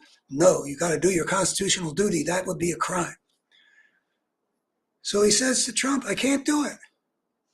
And Trump shows such a monstrosity that he's not willing to grant Pence even his allegiance to his religion and his oath to the Constitution.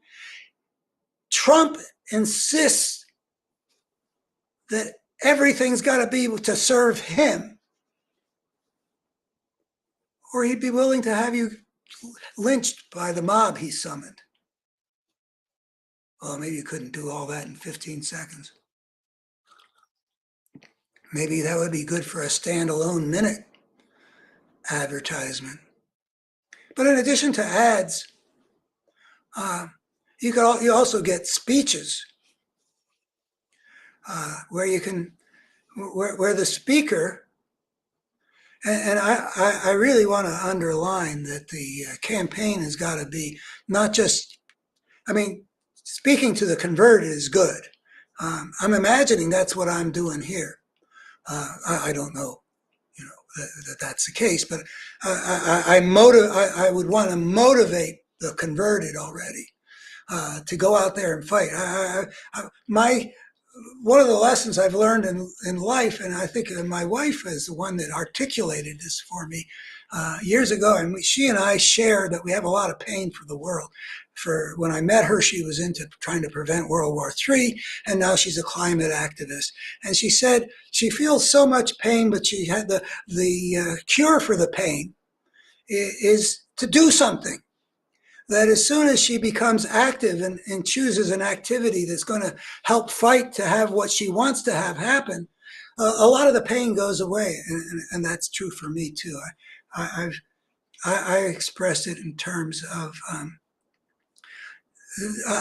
the idea behind that book there, The Parable of the Tribes, The Problem of Power in Social Evolution, which is probably the most important idea that ever hit me in my life. At least it changed the whole course of my life. 1970 was the time of the Vietnam War. And it was a very painful time for me because, well, I could hardly bear the pain. And I was a much stronger creature back then. I was still, on my layups, I still got off the floor a good foot and a half at least. But I'm not that creature anymore, and I've been looking at ugliness so long I barely have that can tolerate seeing it anymore. But I found that the phrase that I used was grist for my mill. I asked myself, why is the world such a destructive and so filled with destruction and such a tormented place?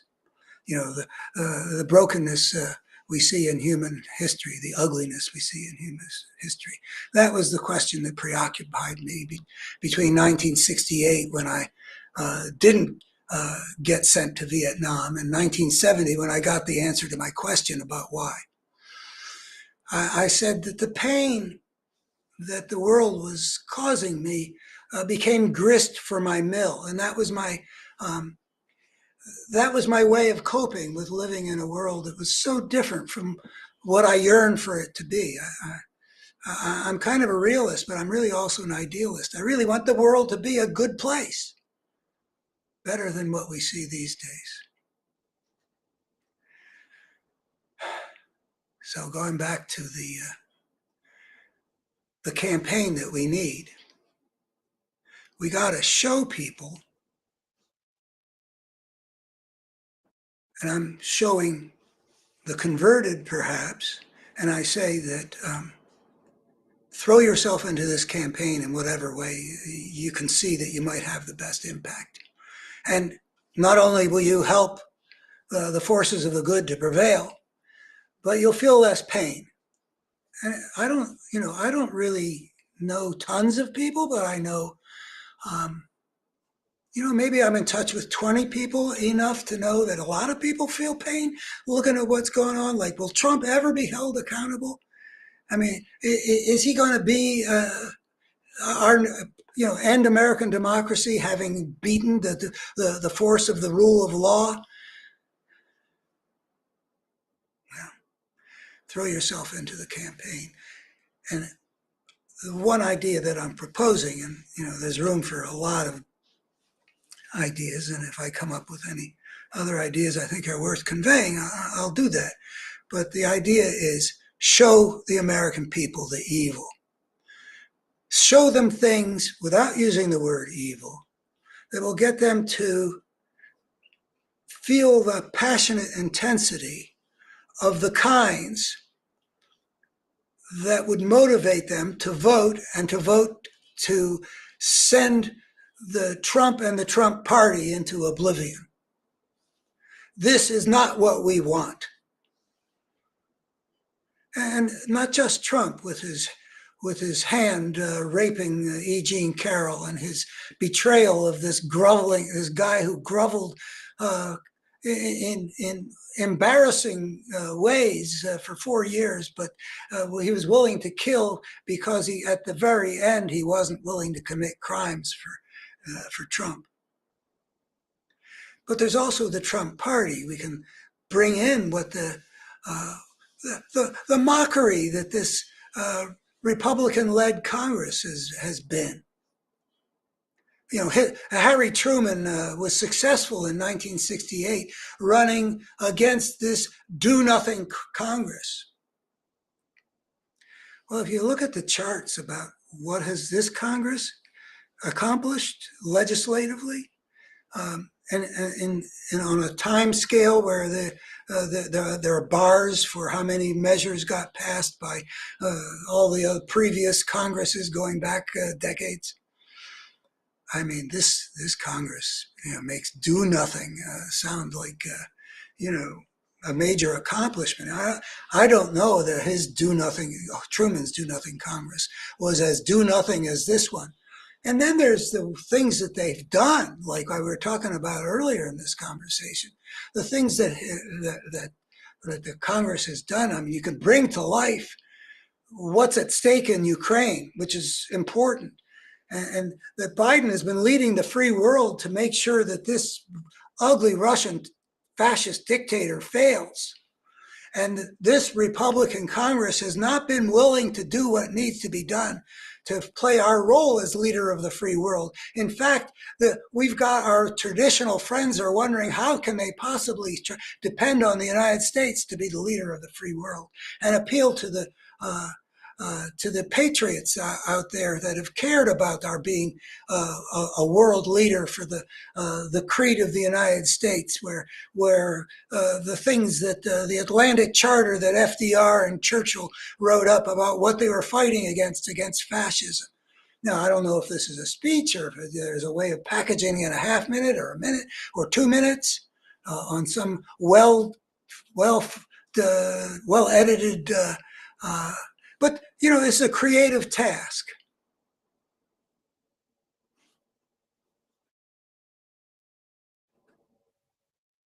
We can show the evil, because evil, I think people basically understand. Well, maybe they don't, but I do. I don't know. And I think I can show it anyway. There is a coherent force at work in the human world. I claim that I can show also that it originated along with civilization inevitably, but that's another issue. There is a coherent force, and we'll just call it a force of fascism for now, that can be seen as a thing.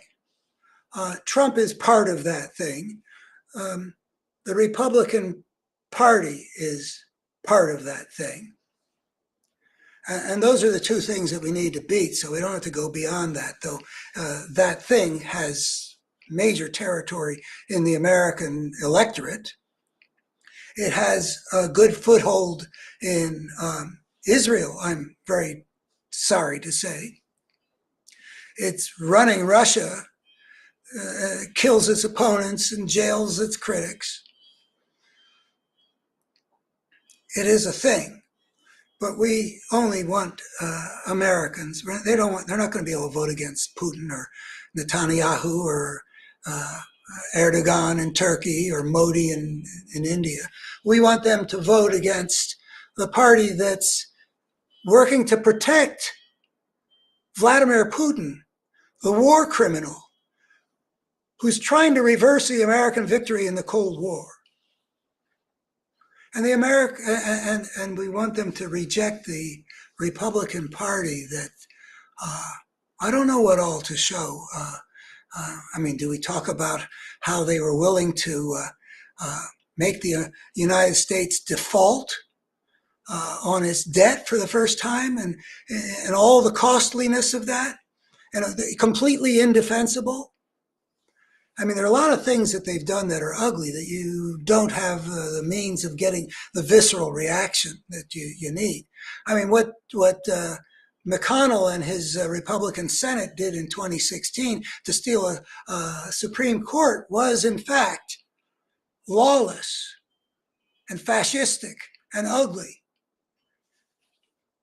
But I don't know that in the 2024 campaign you would use something like that. You got to get more visceral, like like Trump caring only about how to play the pandemic for his own uh, enrichment. And you can get video of the not national security, Homeland Security person from Pence's office who worked with Biden on the pandemic response, and she says in the video he didn't care anything about protecting the American people. He was just out for, well, how could he play this for his political advantage? I'm not using her words, but that's what it amounts to. You can make something with that. You don't want the country to depend on being protected by a commander in chief who doesn't give a damn about the American people and protecting us. And the ways that he's utilized intelligence materials. You know, he betrayed national security secrets to the Russians right in the Oval Office that we wouldn't know about if it hadn't been for Putin's people putting out the readout from the meeting in the Oval Office, compromising sources and methods that the CIA goes to great lengths to protect because people can die.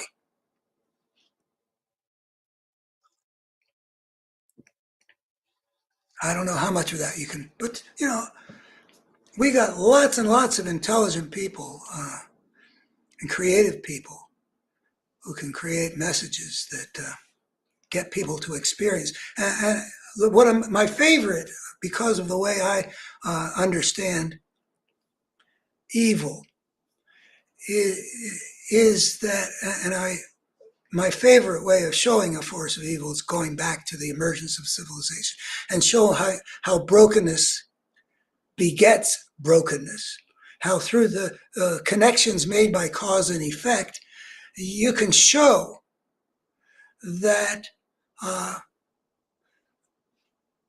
the emergence of civilization gives rise to a coherent force that people didn't choose, but couldn't avoid unleashing into the world, and we haven't yet brought it under control. Seeing it well is one important way of bringing it under control. And that's why I feel like I'm a man on a mission. I want people to see this force that's arisen, that is spreading a pattern of brokenness that you can see moving through time in the human system, how wars create injustice, create trauma, all kinds of ways in which then the effects become causes of other brokenness down the line. And you can see there's a coherence to it. You can see it like you can see the wind in the swaying of the trees and the flapping of the clothes on the line. So I want people to see this pattern of brokenness. It doesn't have to be labeled as such. It doesn't have to be experienced cognitively. But here we have this force on the political right that's going to be on the ballot. And let's look at the things that they do. Look at how they block us from doing what we need to do for our children and grandchildren about climate change. And a majority of people now recognize that something's got to be done, I think. Look at what they've done to prevent us from doing sensible things, to prevent our country from having 10 times as many mass killings by crazy people with guns as other free peoples. The whole list of things that this Republican Party does. The Republican Party itself actually turns out to meet that phraseology I've proposed for defining evil. A coherent force that consistently works to make the human world worse, more broken, uglier, whatever aspect of it you want to emphasize. Get people to experience it, because that's it's not a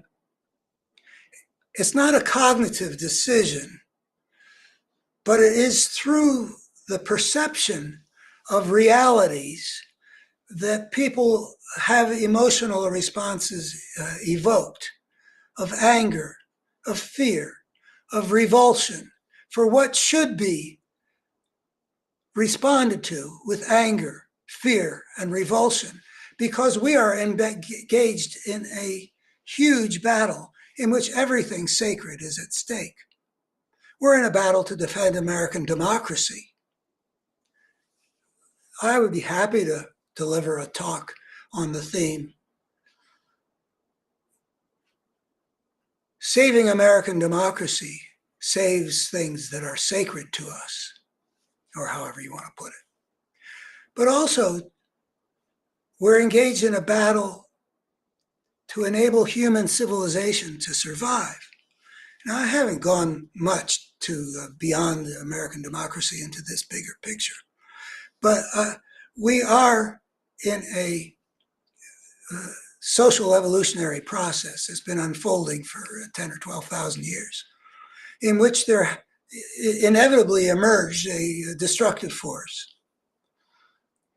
We emerged out of a biological evolutionary force, consistently choosing what is good at surviving into its DNA into the future, which actually provides us a basis for talking about a coherent force that consistently works in the opposite direction to make things more whole, to make things better in the human world, to make things more beautiful. I can show those things, and we're engaged in that battle. And it inevitably arises with the breakthrough into civilization. We have not looked nearly enough at the implications of our species taking an unprecedented step in the 3.5 billion year history of life, an unprecedented step that creates an unprecedented situation, which inevitably engenders a systemic force. I'll just leave it at that. A systemic force that consistently works to make things worse. And it's inevitable. It's not a product of who we are. That's why human nature isn't the explanation of the world we see around us and we see in human history. And that's what I claim I can prove. And I really hope people will check into that. That's the mission. Because if we see it that way, we understand better essentially what we're up against.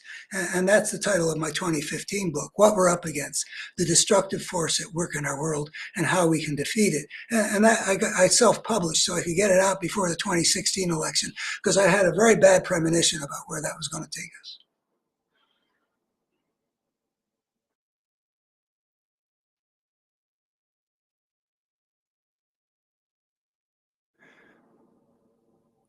There's brokenness that we got to deal with at a lot of levels. And winning this election is one of the major showdowns.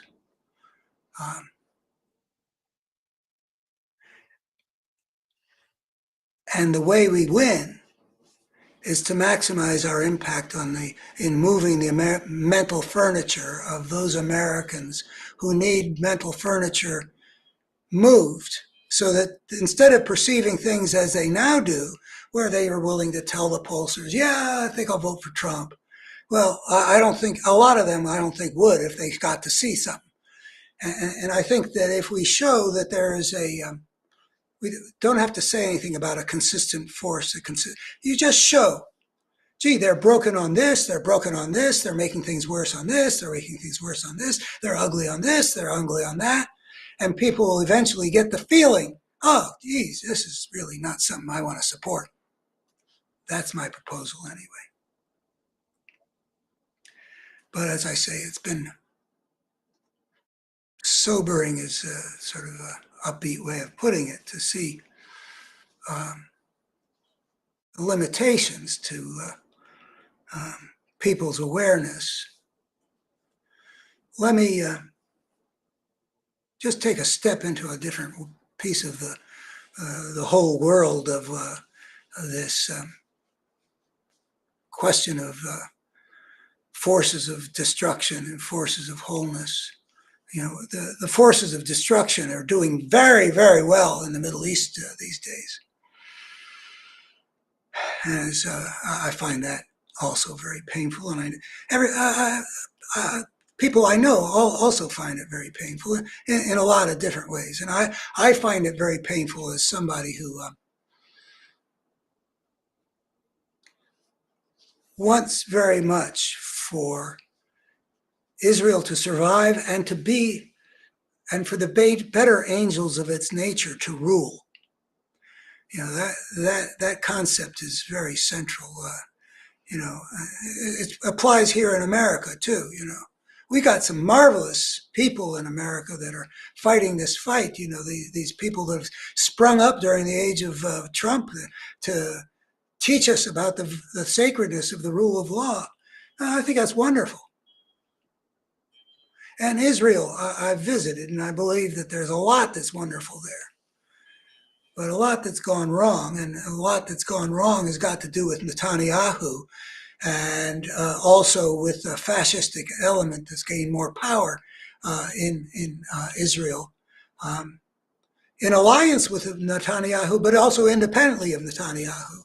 He was such that, like Trump, he was so selfish, he was willing to essentially destroy some sacred things in an Israeli democracy for his own sake, just like Trump. And part of what he did is he brought these fascists, these Jewish nationalists, into the coalition, and his staying in power depends on keeping them happy. And I don't know. I mean, Netanyahu is a very smart guy. I was impressed with him when he was an attaché to the Israeli consulate back in the early 80s. He'd appear on Nightline with Ted Koppel. He's very smart. On the other hand, he seems to be utterly sociopathic. And maybe on a third hand, if you got three, maybe his own fascism is such that it interferes with his ability to see the situation clearly. Now, most people, when they say that they want Israel to be doing something different, they represent it purely in terms of humanitarian, giving proper weight to the needs of the civilians of Hamas who are being, 30,000 plus have been killed. And that is a very genuine, vital thing to accentuate. But even in terms of the interests of Israel, what the Israelis have done is hugely contrary, I'm convinced, to Israeli national interest. So it's obvious to me that Hamas did what it did in the hopes or the assumption that the Israelis would do what the Israelis have done. Hamas is indifferent to the well-being of the Gazan people, and it knew that if Israel were to strike back with the kind of vengeful spirit that I think that's the spirit, and I'd be interested in some good Israeli psychologists telling me how it looks to them. But I think vengeance is big here, that they knew that the Israelis would act, if they could get the Israelis to respond this way, that they would make a huge stride toward their ultimate goal, they being Hamas. Their ultimate goal is the destruction of Israel. So they didn't, I mean, how do you design something to be more provocative than what Hamas did to those people? The beheading of babies and the burning of people and the raping and you couldn't conceive of if the assignment were make something so outrageous and ugly and atrocious that it maximizes the rage and frustration and impulse for revenge in the Israeli body politic. And that's what you have done. What other purpose could it serve? And here's where I get kind of concerned about human intelligence and the things that maybe turn it off. I mean, how can you not see that this whole thing, that the only purpose it could serve would be to get, you don't really damage Israel per se as a nation on the map, a Jewish state on its way to normalizing relations with Saudi Arabia, which apparently was going to be a big deal. You don't affect that in the least simply by killing 1,200 people, however atrociously you do it. But this wasn't an impulse on Hamas's part. This was planned. Apparently, it was planned for more than a year.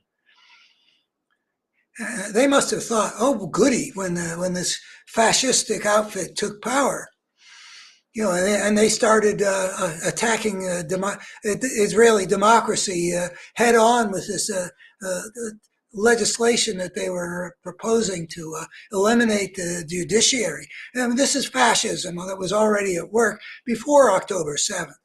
They were in power, and hundreds of thousands of Israelis were continually marching in the street. And the predominant opinion in Israel was not in favor of the fascism. They probably celebrated thinking, well, we know the kind of people we're dealing with. We're dealing with people who are going to respond with a reflex. I don't know if that's the case. I don't even know if I'm being quite accurate with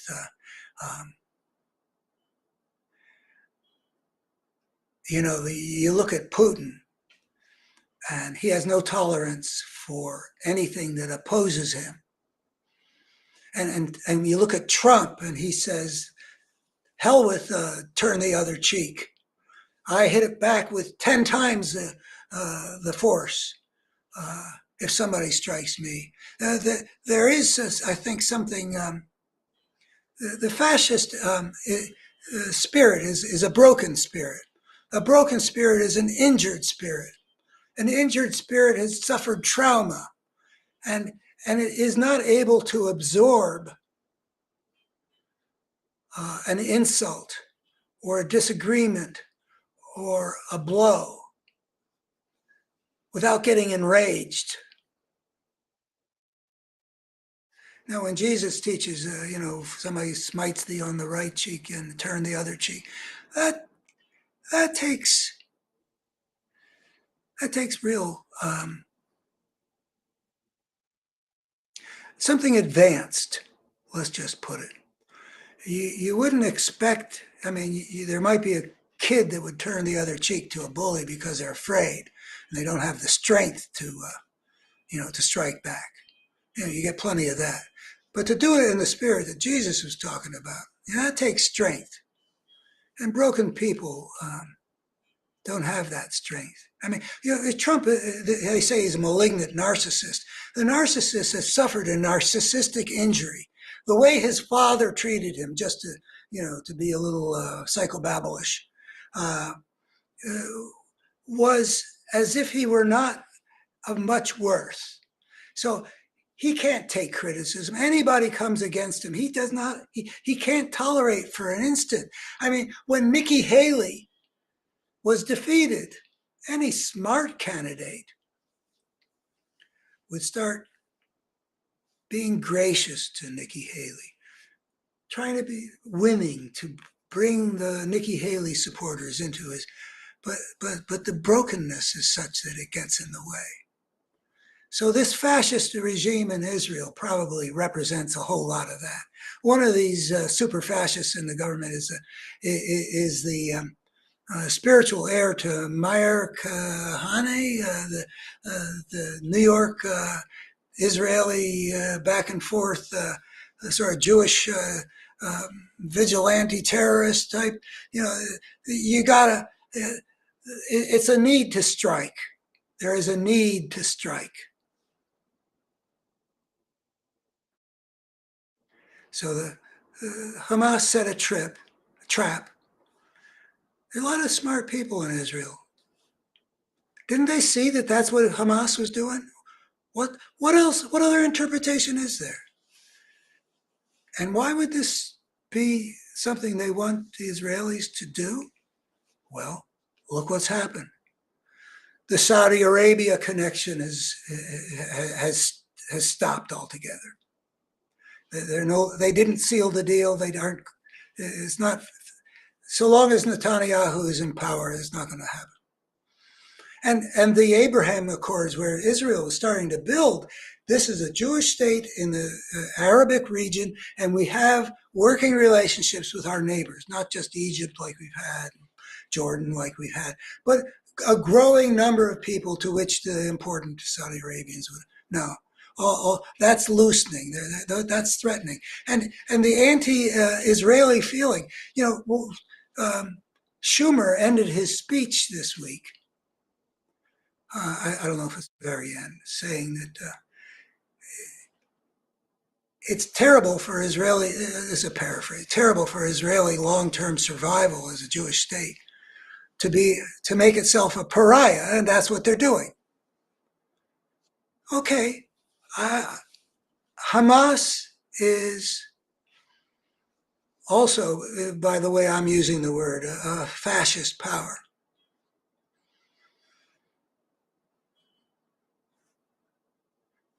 But they're not stupid.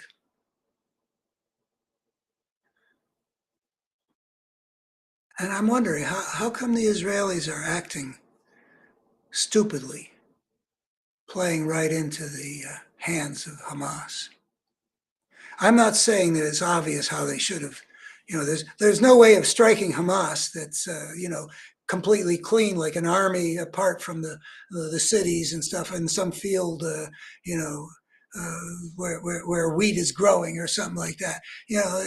They deliberately created a shield that meant to strike us, you're going to have to strike civilians. But there's a huge range of choices. And the choice that the Israelis made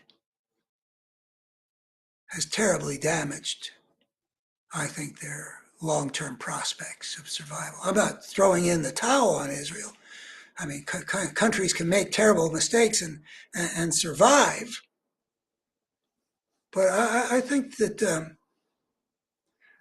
for the first time, and I've been following Israeli politics actually fairly closely, you might be surprised to know, since 1956, since the Suez Canal crisis, where the United States made Israel, France, and Britain retreat from their invasion of the Suez Canal region. I have never felt this way about the conduct of the Israelis. I know they've been very tough, and see why they've become tough. Surviving as Israel has really been hugely challenging. The parable of the tribes is about also. I think I talk about it in one of my later books that maybe out of weakness, healing the wounds that drive us to war. That surviving in that hostile Arab environment for decades, where they said no, no, no to Israel about negotiation or peace or anything like that. The original spirit of Israel took a beating or had to respond to very difficult history they had to live through. The war in 1956 was in part, or 67 was in part, was triggered by the gathering of the Arabs to attack them in 1967 with Nasser in Egypt, mobilizing to do so. And the Israelis struck first. And then the Arabs struck again in the Yom Kippur War in 73. I mean, this is not good for a people to go through. And the Israelis have become a much more broken people, I think, than they used to be. But there's still enough wholeness. I feel like I know this because of time I spent there. April and I visited around our visit to Jerusalem was on the day that Donald Trump was inaugurated, and she wore uh, her sweatshirt for how she ran against the local uh, Trumpite for a state senate, and I wore I wore my T-shirt for having run against uh, the the local Trumpite for U.S. Congress, just to let people know we didn't bring this about. I was just very embarrassed, but still, I've never felt this. We went all over the country, and I loved the country. I must say, I had a special feeling about the place, um, even as I knew that the problem of dealing with the Palestinians and the force and the territories that got captured in the Six-Day War in '67 was quite unresolved, and the Israelis were um, facing a real challenge about how to deal with that, but not being very uh, impressive even by 1917 were rather unimpressive because Netanyahu has been prime minister for a lot of years now, interrupted for just 1 year or so before, in 2022, 2023. Um, and, and he doesn't even want things uh, to move in the direction that might be some kind of long-term stable peace. I mean, he's not, as hard as the Palestinians have been, and a lot of people on the left I don't think, recognize just how difficult the Palestinians have been to come to terms with. I think about how Yasser Arafat walked away from the deal that Ehud Barak offered him with Clinton at Camp David. I've heard the offer being criticized, but he went pretty far for an Israeli leader in offering 97% of what the Palestinians would have wanted. It was a serious offer, and Yasser Arafat walked away from it. And then when the Israelis, which had in the '67 war, they had occupied Gaza, and they ruled it the way they've been ruling the West Bank. And built some settlements and stuff like that. Settlements that meant a lot to a lot of Israelis. I'm not sure quite why, but there are a lot of Israelis that are got this fervor about Judea and Samaria and greater Israel. God gave it to us and stuff like that. It's not a good way of thinking about what you want, and when other people also have legitimate claims. Anyway, of all people, Ariel Sharon, a guy who was probably guilty of at least turning a blind eye to war crimes, he withdrew from Gaza, and the problem within not too long of time, the Palestinian Authority had been defeated at the polls, and Hamas had been elected to govern Gaza, and Hamas is, we can see what Hamas is. And the way they've treated their people stinks. And apparently the Arab regimes in the region hate Hamas. So there's nothing good to be said about Hamas. But the Israelis have got this experience of, when we can talk about the two-state solution, and I think we do have to talk about the two-state solution. But we also have to be realistic about what would it take to get from here to there? And it would take a whole lot, including a lot of time. But then the question is, well, what steps can you take now to move in that direction? And then if those steps are successful by reasonable criteria, what steps do you take subsequently? And I don't think that one could get to anything like let's just say the promised land with respect to this two-state solution. Golly, do I even think it could happen in a generation?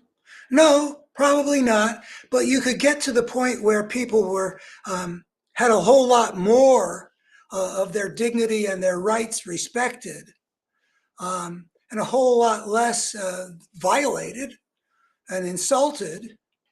Um, as you build from there in a step-by-step way, as wisely as you can.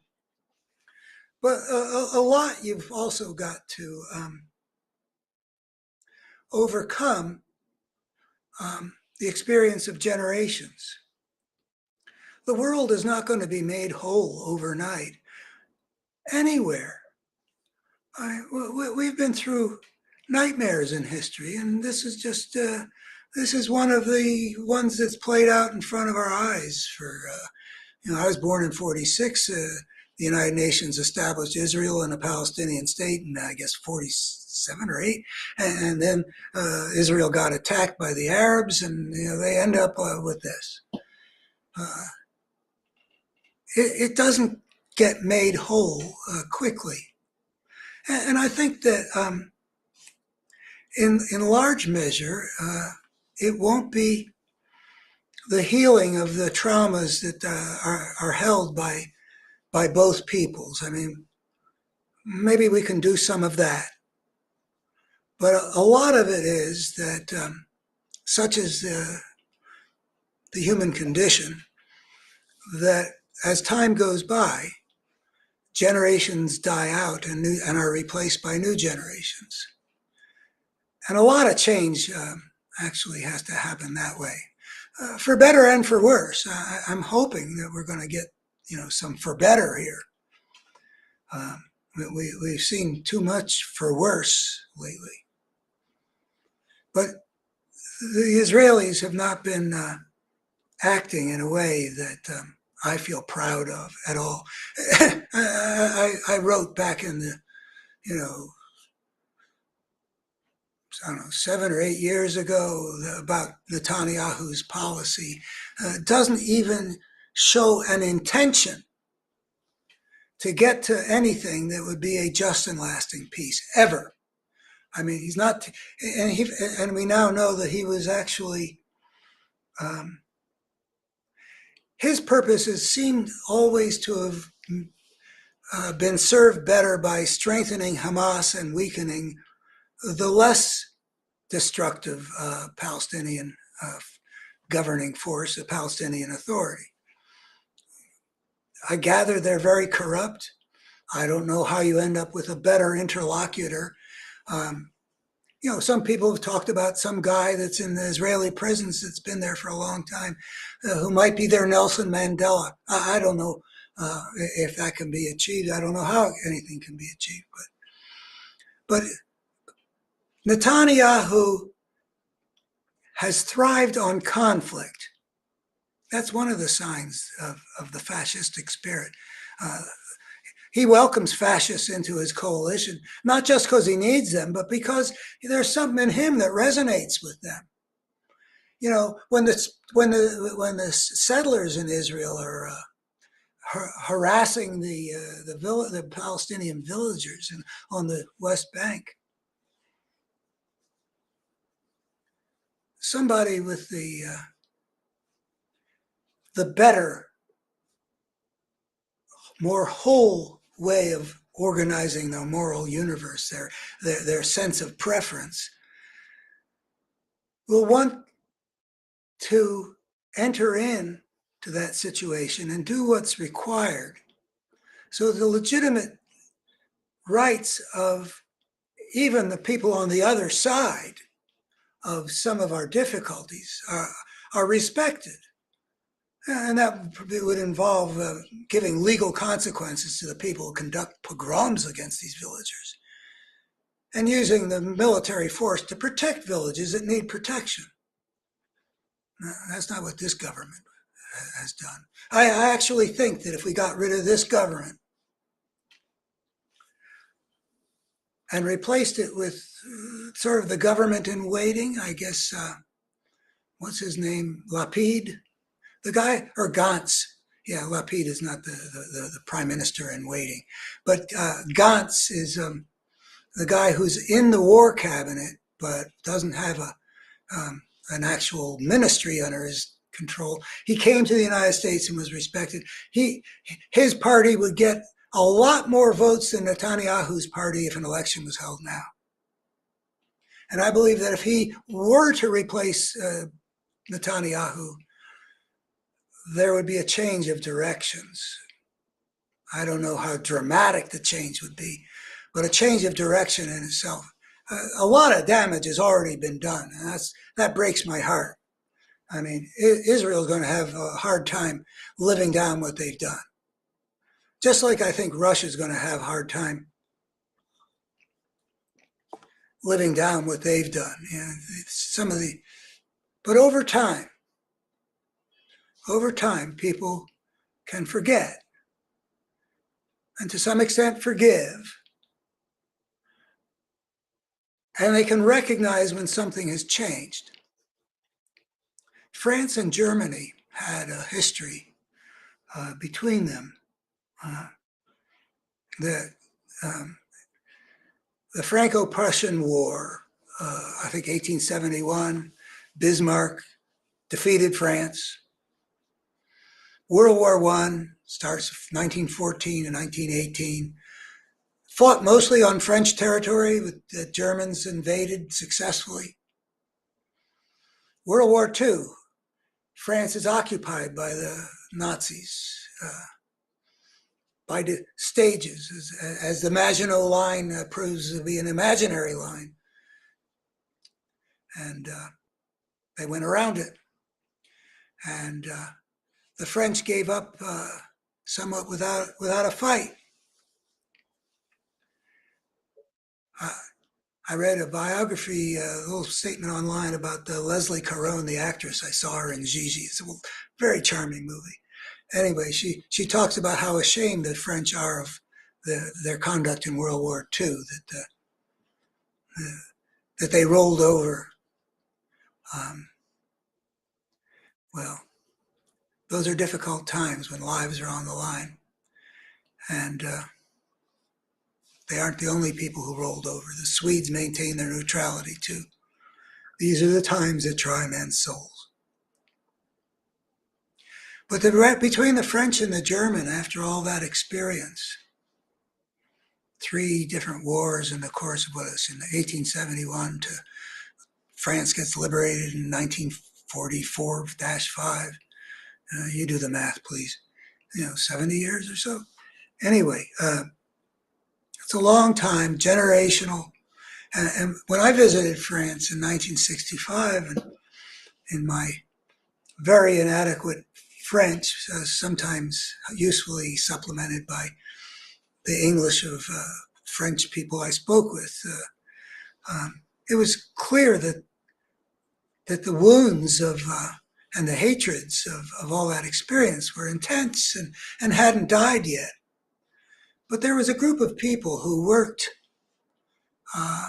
after World War II. Manet, a Frenchman, and I forget the names of the people, but there's a whole project that got undertaken to heal the hatreds, aided by the passage of time. And eventually we got to a Europe in which there was sort of a united Europe in which the cockpit of the whole thing, the core of the thing, the center of power or gravity in this united Europe was a strong bond between France and Germany. It got built by people working intentionally. There are things that can be done. You can always ask the question, given the situation we're in now, whatever that situation is, what are the best steps that we can take now so that we make what progress can be made toward the destination we need to get to? You can always ask that question and take those steps. Anyway, bringing this Israeli situation, which is heartbreaking to a lover of Israel and also as a person that hates to see human beings ground up in the cruelty of the iron fist. You know, something that I've studied the course of the evolution of civilization for 50 some years. You read about history, and cities have been annihilated, destroyed. Carthage had its soil, it was destroyed and had its soils ruined for whatever, with salt. Peoples have been enslaved for generations.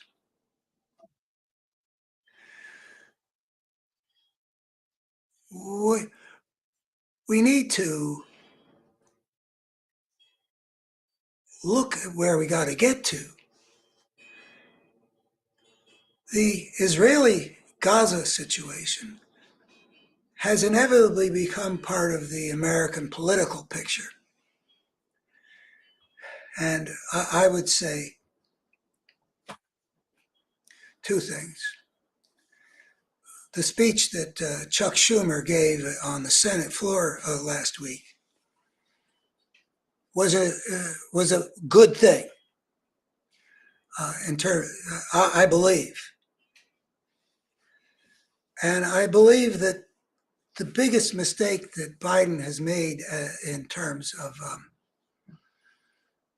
managing his role as the leader of the United States on the world stage has been in relation to this conflict. And you can look up Netanyahu among my videos, and you can see I've spoken to this a lot. I was very impressed with his opening moves. Let's just say that. It was actually a great performance.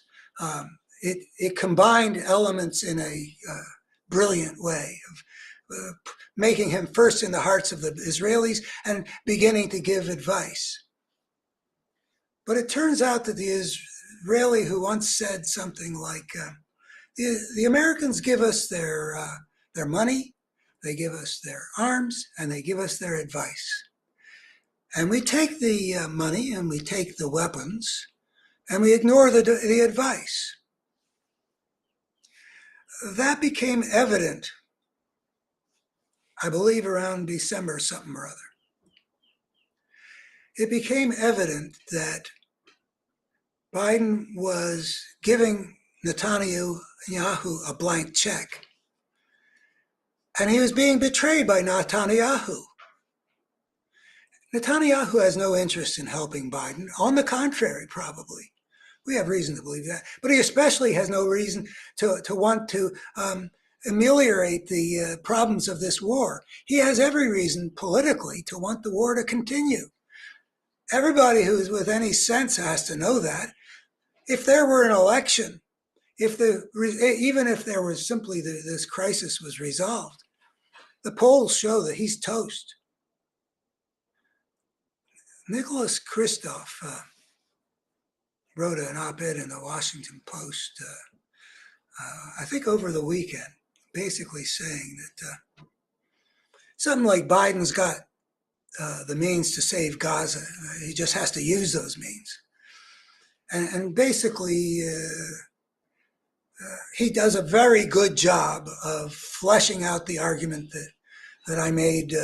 And he says this has become increasingly clear since December, so it seems like he and I came up with basically the same thing, which is he's got to use the leverage. He can't keep on saying, I want him to do this and this. I don't want him to invade Rafah.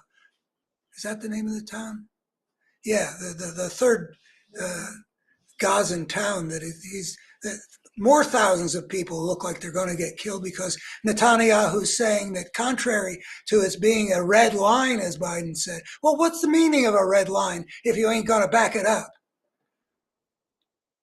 I mean, as Kristof says, he's got to make a credible threat. And he goes back in history. He describes some American president that said to Israeli prime minister, you cut that out or it's going to have huge ramifications on our relationship. And they cut it out. I don't remember what the deal was, which president. I don't remember. But if you look up Christoph, uh, his op-ed, you can find, he does it very nicely. It's very powerful. I would hope somebody called it to Biden's attention, because he keeps on giving this blank check. We hear that he said of Schumer's speech, in which he said basically the Israelis need to replace this Netanyahu government for their own sake. And Biden said, "Oh, it's a good speech." But just like I wonder, well, can't the Israelis see that they've just played right into Hamas's hands? I wondered, doesn't Biden see that he's got no hope of getting this guy to do what American interests and Israeli interests calls for? I don't get it. Uh, I really like Biden, and I've been impressed with a lot of things he's done. But he's too often slow to play hardball. He's a part of that tribe that includes Merrick Garland.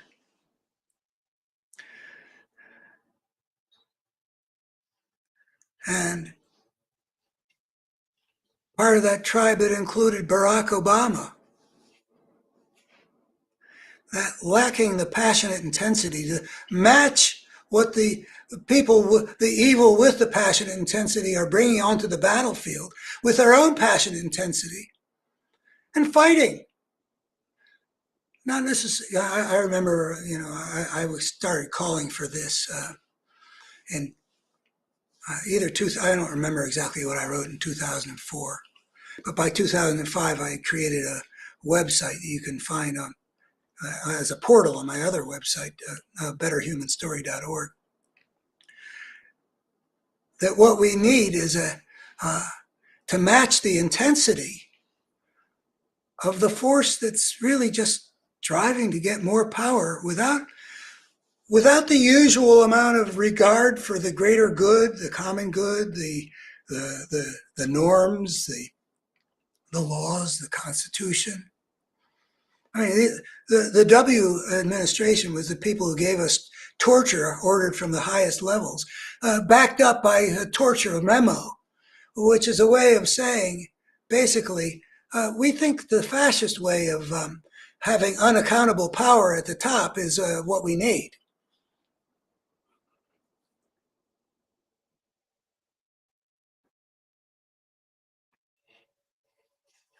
So here we are back to, are we going to wage, I'll stick with Biden. And again, I think a lot of damage has already been done, including to the United States, by Biden not separating himself sooner and more aggressively from Netanyahu. As soon as it became clear, and I think it became clear at least a few months ago, that Netanyahu was going to take the money and the weapons and ignore the advice. Why would you write a blank check at that point? I don't get it.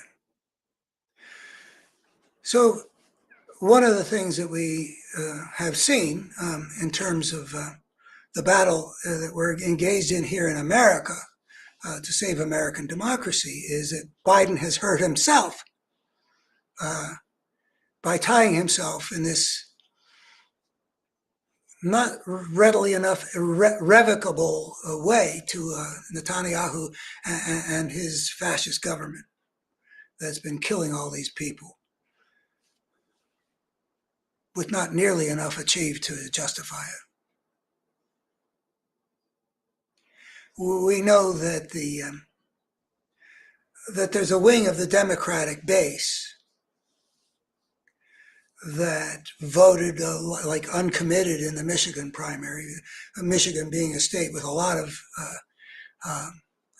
American Arabs or Arab Americans, like in Dearborn, and also progressives in general who feel less commitment to Israel than I do, and find it very easy to condemn Biden for being at all committed to Israel. Whereas I feel, some commitment to Israel is quite appropriate, but not to Israel being governed by this group that's hurting America and actually even hurting Israel and killing unnecessarily thousands of people.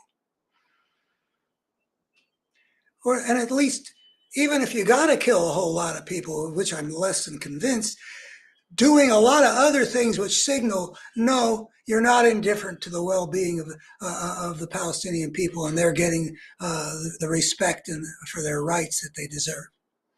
There are lots of ways of composing a message, but the message that this government has composed has been sort of very begrudging at every stage about, are you going to let food in? Christoph describes the ways in which the Israelis are blocking things from getting in. What can be the justification of that?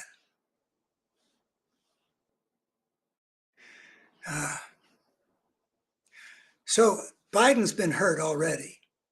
I actually do believe that by election day, there's a better than 50-50 chance that the votes that he may have lost at this point will have come back to vote against Trump by election day. But we see that especially spurred on by that Michigan and other returns, that Biden's been working, but not just for the election returns, working to get this ceasefire.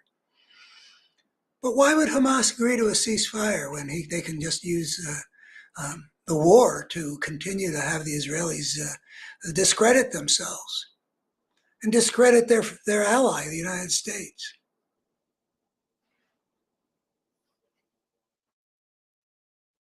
So it might not be all resolved. It's not clear to me, how this is going to unfold. There's been hopes about a ceasefire and hostages this and prisoners that and food this. Okay, let's see it happen. I'm not sure it's going to happen. Not so long as Netanyahu's in power, and not so long as Hamas is in power. Between the two of them, they are natural allies. They're both served by the perpetuation of this bloodshed. So I don't know what the situation is going to be. I noticed that as soon as Schumer gave his speech that basically said, hey, Israelis, how about you get a better government here? And then Biden said, good speech. I've noticed that there, on the Israeli side, that there's some backlash.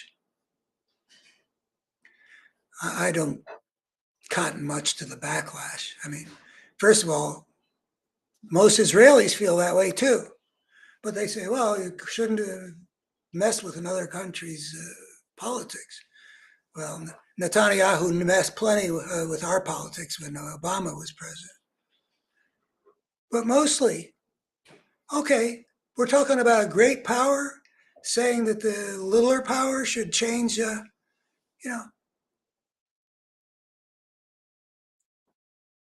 that's not running the country. We're not obliged. If they want to be completely autonomous, they don't have to take our weapons and our money. Blank checks are not called for. Countries are entitled to protect their interests. And in this case, also, as Schumer made really clear, and Biden too, in a more understated way, they're trying to help Israel protect itself from its blunders. So I noticed that here in the United States, the Republicans jumped immediately on how the Biden administration and Chuck Schumer, who is, by the way, the oldest elected he's the most powerful elected Jewish office holder in the country. He's the leader of the Democrats in the Senate, and he's Jewish, and he's got a huge record, as does Biden, of being a great friend of Israel. For him to say these things, the Republicans responded as if they thought, I read it as they think they have an opportunity to score electoral points for the coming election. Well, do they? I don't think so. I had a conversation over the weekend with somebody who lives in a very Jewish neighborhood of Baltimore. And it wasn't clear how that neighborhood would come down. I mean, there's a lot of, people who are very orthodox who look at things in a very knee-jerk kind of a way of supporting Israel, but I don't think they're a majority. The Jews are the white part, the part of the white electorate in America that gives the Democrats their highest percentage of votes. I believe that it has been true sort of repeatedly that a majority of whites in our presidential elections, including the ones that the Democrats win, vote for the Republican. It's not a huge majority, I don't think, but it's a clear majority, except for the Jews. So I've asked myself, for Schumer to come out and say what he said, and Biden to sort of reinforce it, is that going to hurt Biden at the ballot box? Well, maybe it'll help with the Arab Americans. I don't know. I don't know them politically all that well. But what's it going to be with, America's whatever is 7 million Jews, most of them not being Orthodox, not being dressed in the Orthodox garb and such, but most of them being the kind of people who traditionally vote liberal because they've got liberal values, and a lot of them are part of the American intellectual culture, which is overwhelmingly liberal in its outlook, and whatever else. I actually don't think it's a danger. If the Republicans think this is a winner for them, well, I do read that the evangelicals are real rabid pro-Israel, which probably means they don't make niceties about what's a sensible Israeli policy and what's not a sensible Israeli policy. I mean, these evangelicals that are who are turning away from Jesus because he's too weak, probably think that Netanyahu is just what you need. But anyway, they're going to get Trump was going to get their votes anyway. So I think that what the Democrats need to be doing is more of what Biden was doing, added to Biden utilizing his leverage. I don't know that he can bring about a new election in Israel, but there's a lot that he could do, and that's why I continue to recommend the Nicholas Kristof op-ed from over the weekend.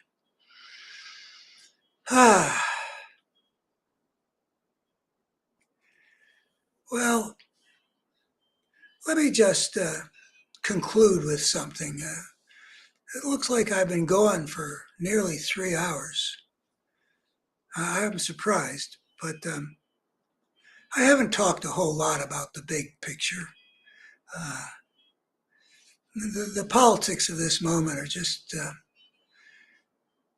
draw me to them too much, and I do think that we should understand this is a battle between democracy and fascism, and ultimately between good and evil, and that we can see in the story of our species, we can see certain forces that have not been controlled that have to do with the nature of the systemic situation that we created when we took an unprecedented step out of the niche we evolved biologically by inventing our own way of life.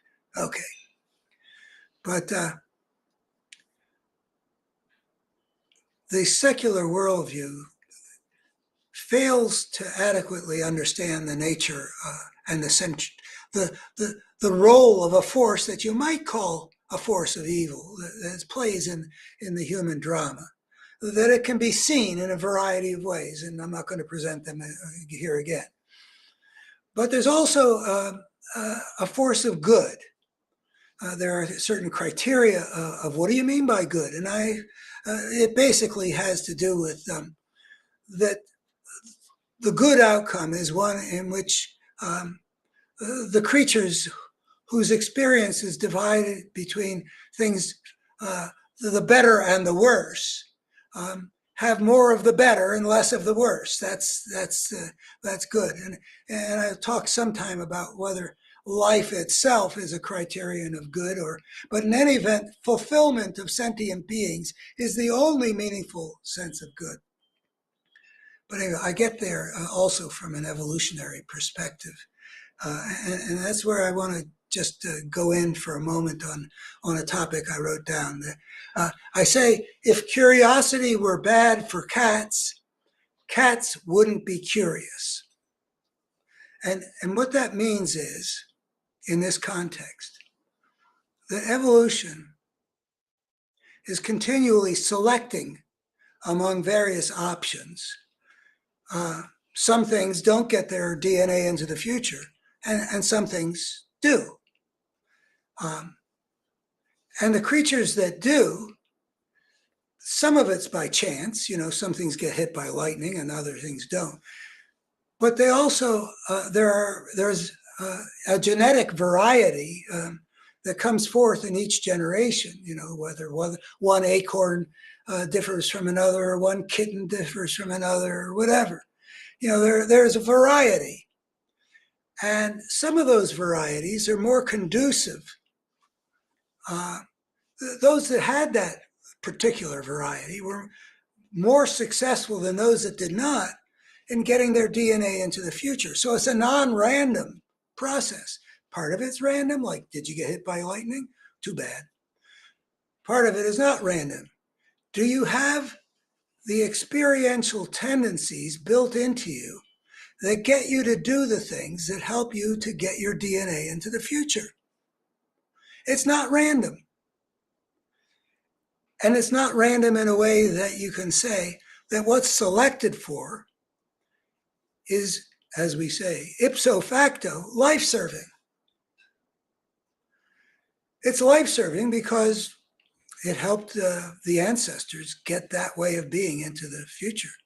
Now, there's a saying in our society that curiosity killed the cat. And I wouldn't doubt that there are cats that acted curious and they killed them, Let's keep your nose out of that kind of a thing. But what the evolutionary perspective says, that if cats are curious, and I can testify that they are, I'm a lifelong father to cats, that is in itself evidence that being curious was advantageous, or that wouldn't be there. It simply would have been selected out if it was getting the cats that were curious killed. On the contrary, there's something about curiosity that, on balance, makes a cat more likely to get its DNA into the future. Now, what would that be?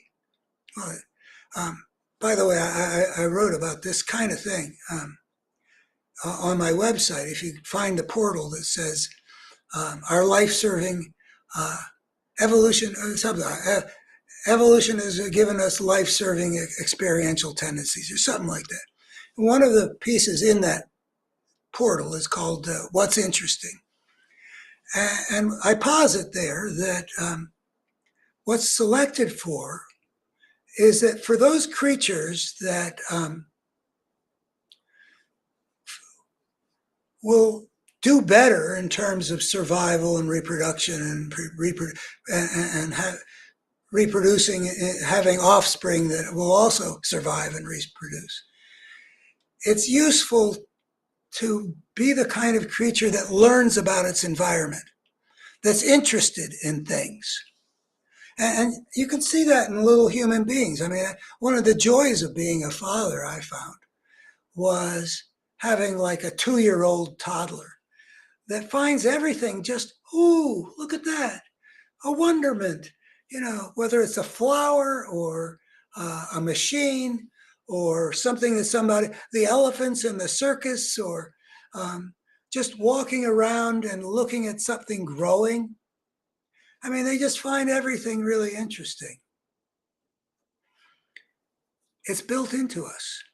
We can infer. And I think the reason it's built into us is that in a world in which only some survive, it's useful to know what the hell you're doing. It's useful to understand the world.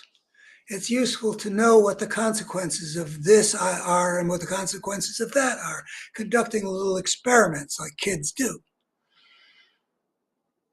Anybody who's just sort of lying around not learning any of this stuff and then has to make its own way in the world, well, it's going to be at a disadvantage. Likewise with curiosity and cats. You bring a box into the house, or you bring anything new into the house, the cat comes around, sniffs it, looks at it, might touch it, wants to know what it can figure out about this thing. They may not have a hugely complex set of thoughts about what they've found interesting, but they'll know more than a creature that doesn't even begin to explore. I'll just end with this larger point. Swallowed poorly. If we look at the things that we find that are part of our inborn nature and ask about each one of them, and I'm thinking especially of our experiential tendencies, ask, what was advantageous about being that way compared to not being that way? I think that we will learn a whole lot that hasn't yet been integrated into the secular worldview, which adopts the evolutionary perspective in the basic Darwinian sense, but hasn't excavated some of the implications of it. So we've got an inborn tendency to divide our experiences between those that we regard as better and those that regard as worse, and to seek out the better and to try to avoid the worse. And that corresponds a whole lot to getting us to do the things that we need to do if our DNA is going to get into the future. And another inborn tendency that I make a big deal out of, I think is an important deal, is that it's part of the human genome that we have the capacity, or at least a lot of us do, for experiences of a special kind, which might be described as spiritually powerful or spiritually transformative experiences. And the fact that that's in us, and I'm not sure that it's in any other species, and I go into why that might be, but not right now, that tells us that it was advantageous in terms of survival, which is the name of the game in evolution, the survival of our DNA anyhow. There was something advantageous about having the capacity for that experience, meaning for having those experiences compared to those of our ancestors or their compatriots who didn't have that capacity. And so we should ask ourselves, well, what does that mean? That having this special kind of experience turned out to be helpful in helping our ancestors to survive. And another one that I've talked about just Thursday. Today is Monday, right? Yeah, Thursday it was. Why do we get a sense of pleasure from beholding beauty? And I offer an evolutionarily plausible. I'm less wedded to feeling like this is this is compelling, but I think it's somewhat plausible that the cultural animal would find it useful to take pleasure in what we call beauty, but also amounts to things being ordered well. So there's that too. Other universally present experiential tendencies that I got stuff to say about, but I'm still sort of in the puzzling stage. I have a friend of mine who's big on evolution, has gone around the country actually talking about evolution and debating creationists. This is a long time ago, but he's an MD, PhD, and he's a musician. I mean, music is very important to him. We actually met because we went to the same music camp. So I asked him, well, why did we evolve to be creatures that for whom music is very important? And we did clearly evolve to be that. I mean, it's all over through history and all over every culture you look at, you find in some form it's an important part of cultural life that there's something that goes under the category of music, and it's important to people. Anyway, I got some thoughts about why did we evolve so that we would find music important, and I'm not ready to go very far on that. I think there was an earlier video where I went some distance. But I did go further with one last experiential tendency that I think that we can say evolution put into us something, and raising therefore the question, what was advantageous about having this? And that's a sense of humor. Now, let me just concede that not everything that evolution has put into us is necessarily advantageous, but I think all of these are, and I'm not going to say anything more about how that differentiates from, say, the fact that we have a vestigial tail or something like that, and we have a spine that's derived from creatures that didn't used to be upright, and so it was supposed to be a suspension bridge, and now it's got to do duty for an upright creature.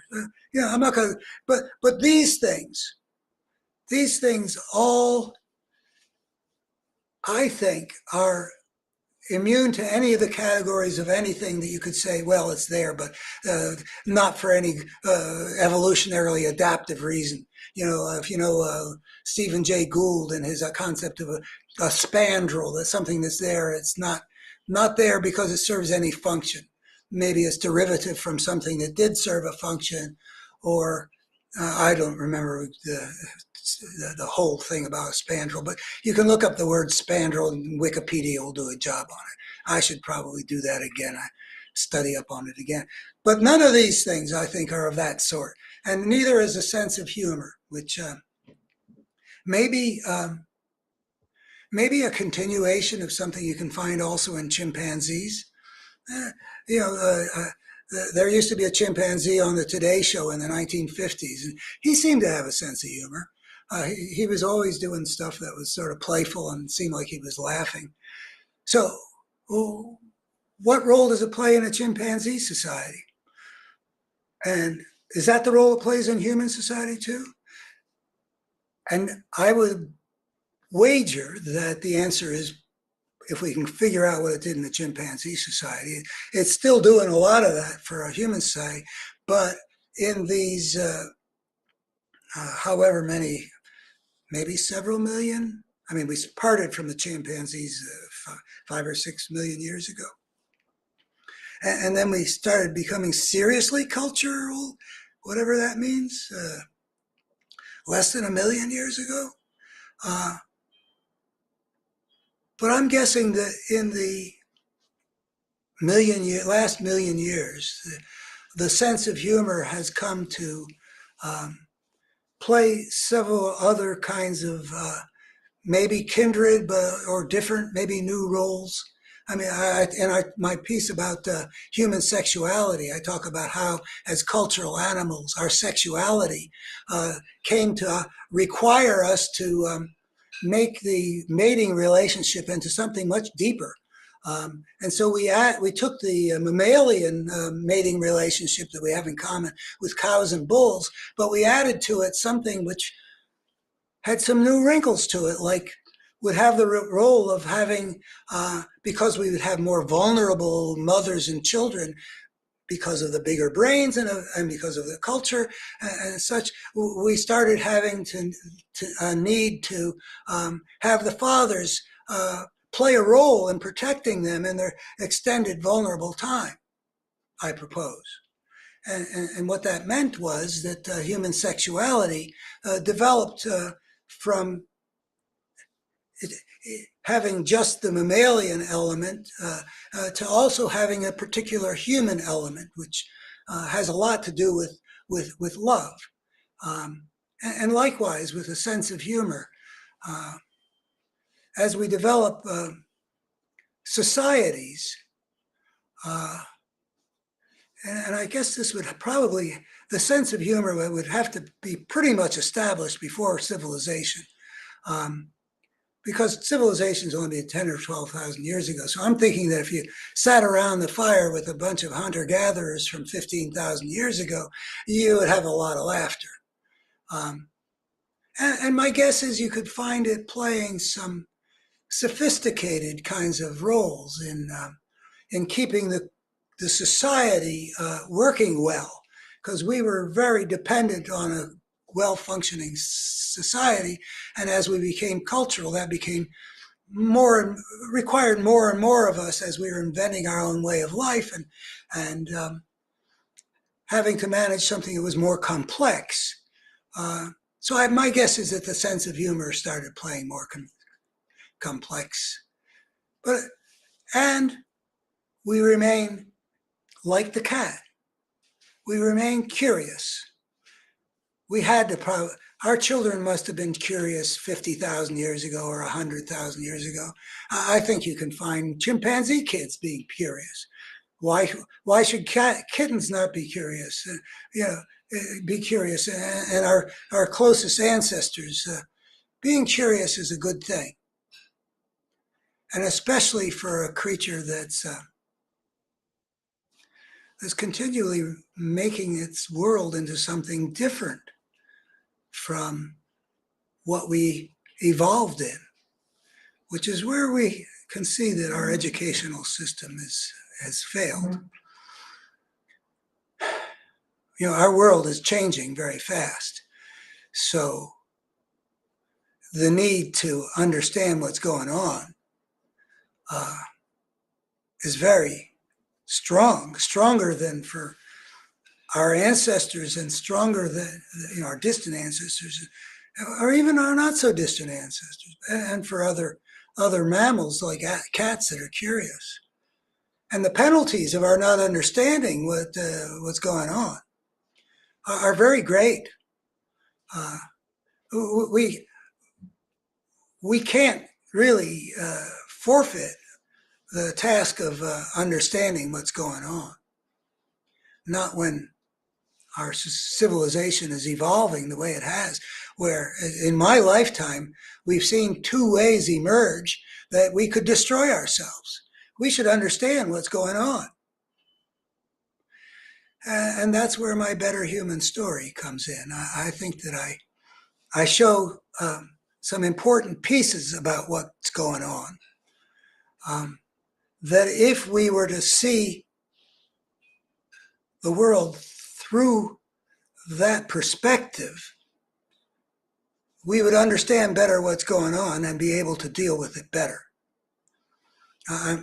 You probably, if you've been watching me at all, you know I'm a movie lover. So one of the movies I'm watching these days is a 1939 movie called The Life of Louis Pasteur.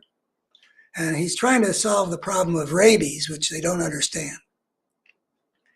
And he says at one point, if we understood the cause, perhaps a cure would follow. I had to write that down as soon as I heard it, because it's what I believe. I believe that if you check out, follow me, if you would, because I'll be back here doing the best I can at showing what we should be understanding. As I understand it. And I feel confident that there are some pieces here that hold water. So if you are curious enough to know what's going on in the human world, why are we up against, why has this happened in America that our democracy is now endangered? And what's going on in the human world over the course of these 10,000 years so that we have probably about a 50-50 chance of surviving on this planet for the next few generations. If we can get our act together, if we understand the cause of this conflict, which I'm suggesting at least an important dimension of it, or important several dimensions of it, is embodied in my battery, perhaps a cure will follow. I think it's a toss-up whether we're going to survive on this planet for the long haul or whether we're going to destroy ourselves. And I think that if we understand what the forces are that we need to bring under control, like forces that have given us a world in which some sociopathic human monster in Moscow can threaten the whole world with nuclear war. And forces like that can give us a fossil fuel industry that's willing to destroy the planet to keep its own short-term profits rolling in.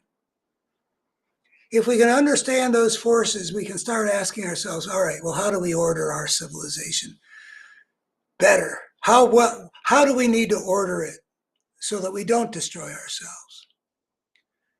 And what steps can we take now? Just like I was saying about Israel and the Palestinians. What steps can we take now that have the best chance of leading to the world as it needs to be? I think if we can grasp the causes, perhaps a cure will follow. We can ask ourselves, where do we need to get to? What steps can we take now to get there? Based on understanding the causes. So please follow me, look at my library of videos, and especially the thing that I've been trained to do from,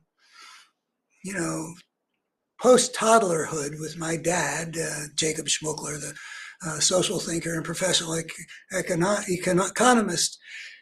Go to where I've written my best way of showing what I think is an irresistible argument that shows that any creature on any planet, anywhere in the cosmos, that takes the same unprecedented, fateful step that we have taken as a species, the only ones of all the millions of species on Earth, to invent its own way of life and to take itself out of the natural order. Any creature on any planet that does that will unleash a social evolutionary force that drives things in a destructive way that they can't really avoid, that they wouldn't have chosen. But it's part of the unintended consequences of being so creatively intelligent that it enabled the creature to plunge into an unprecedented kind of anarchy. So take a look. I don't know if I'll be back today. I might well. It's been nice talking with you. This stuff is very alive for me. I'm glad to have the chance to talk with you and see if I can bring it to life for you. Thank you very much. Bye-bye.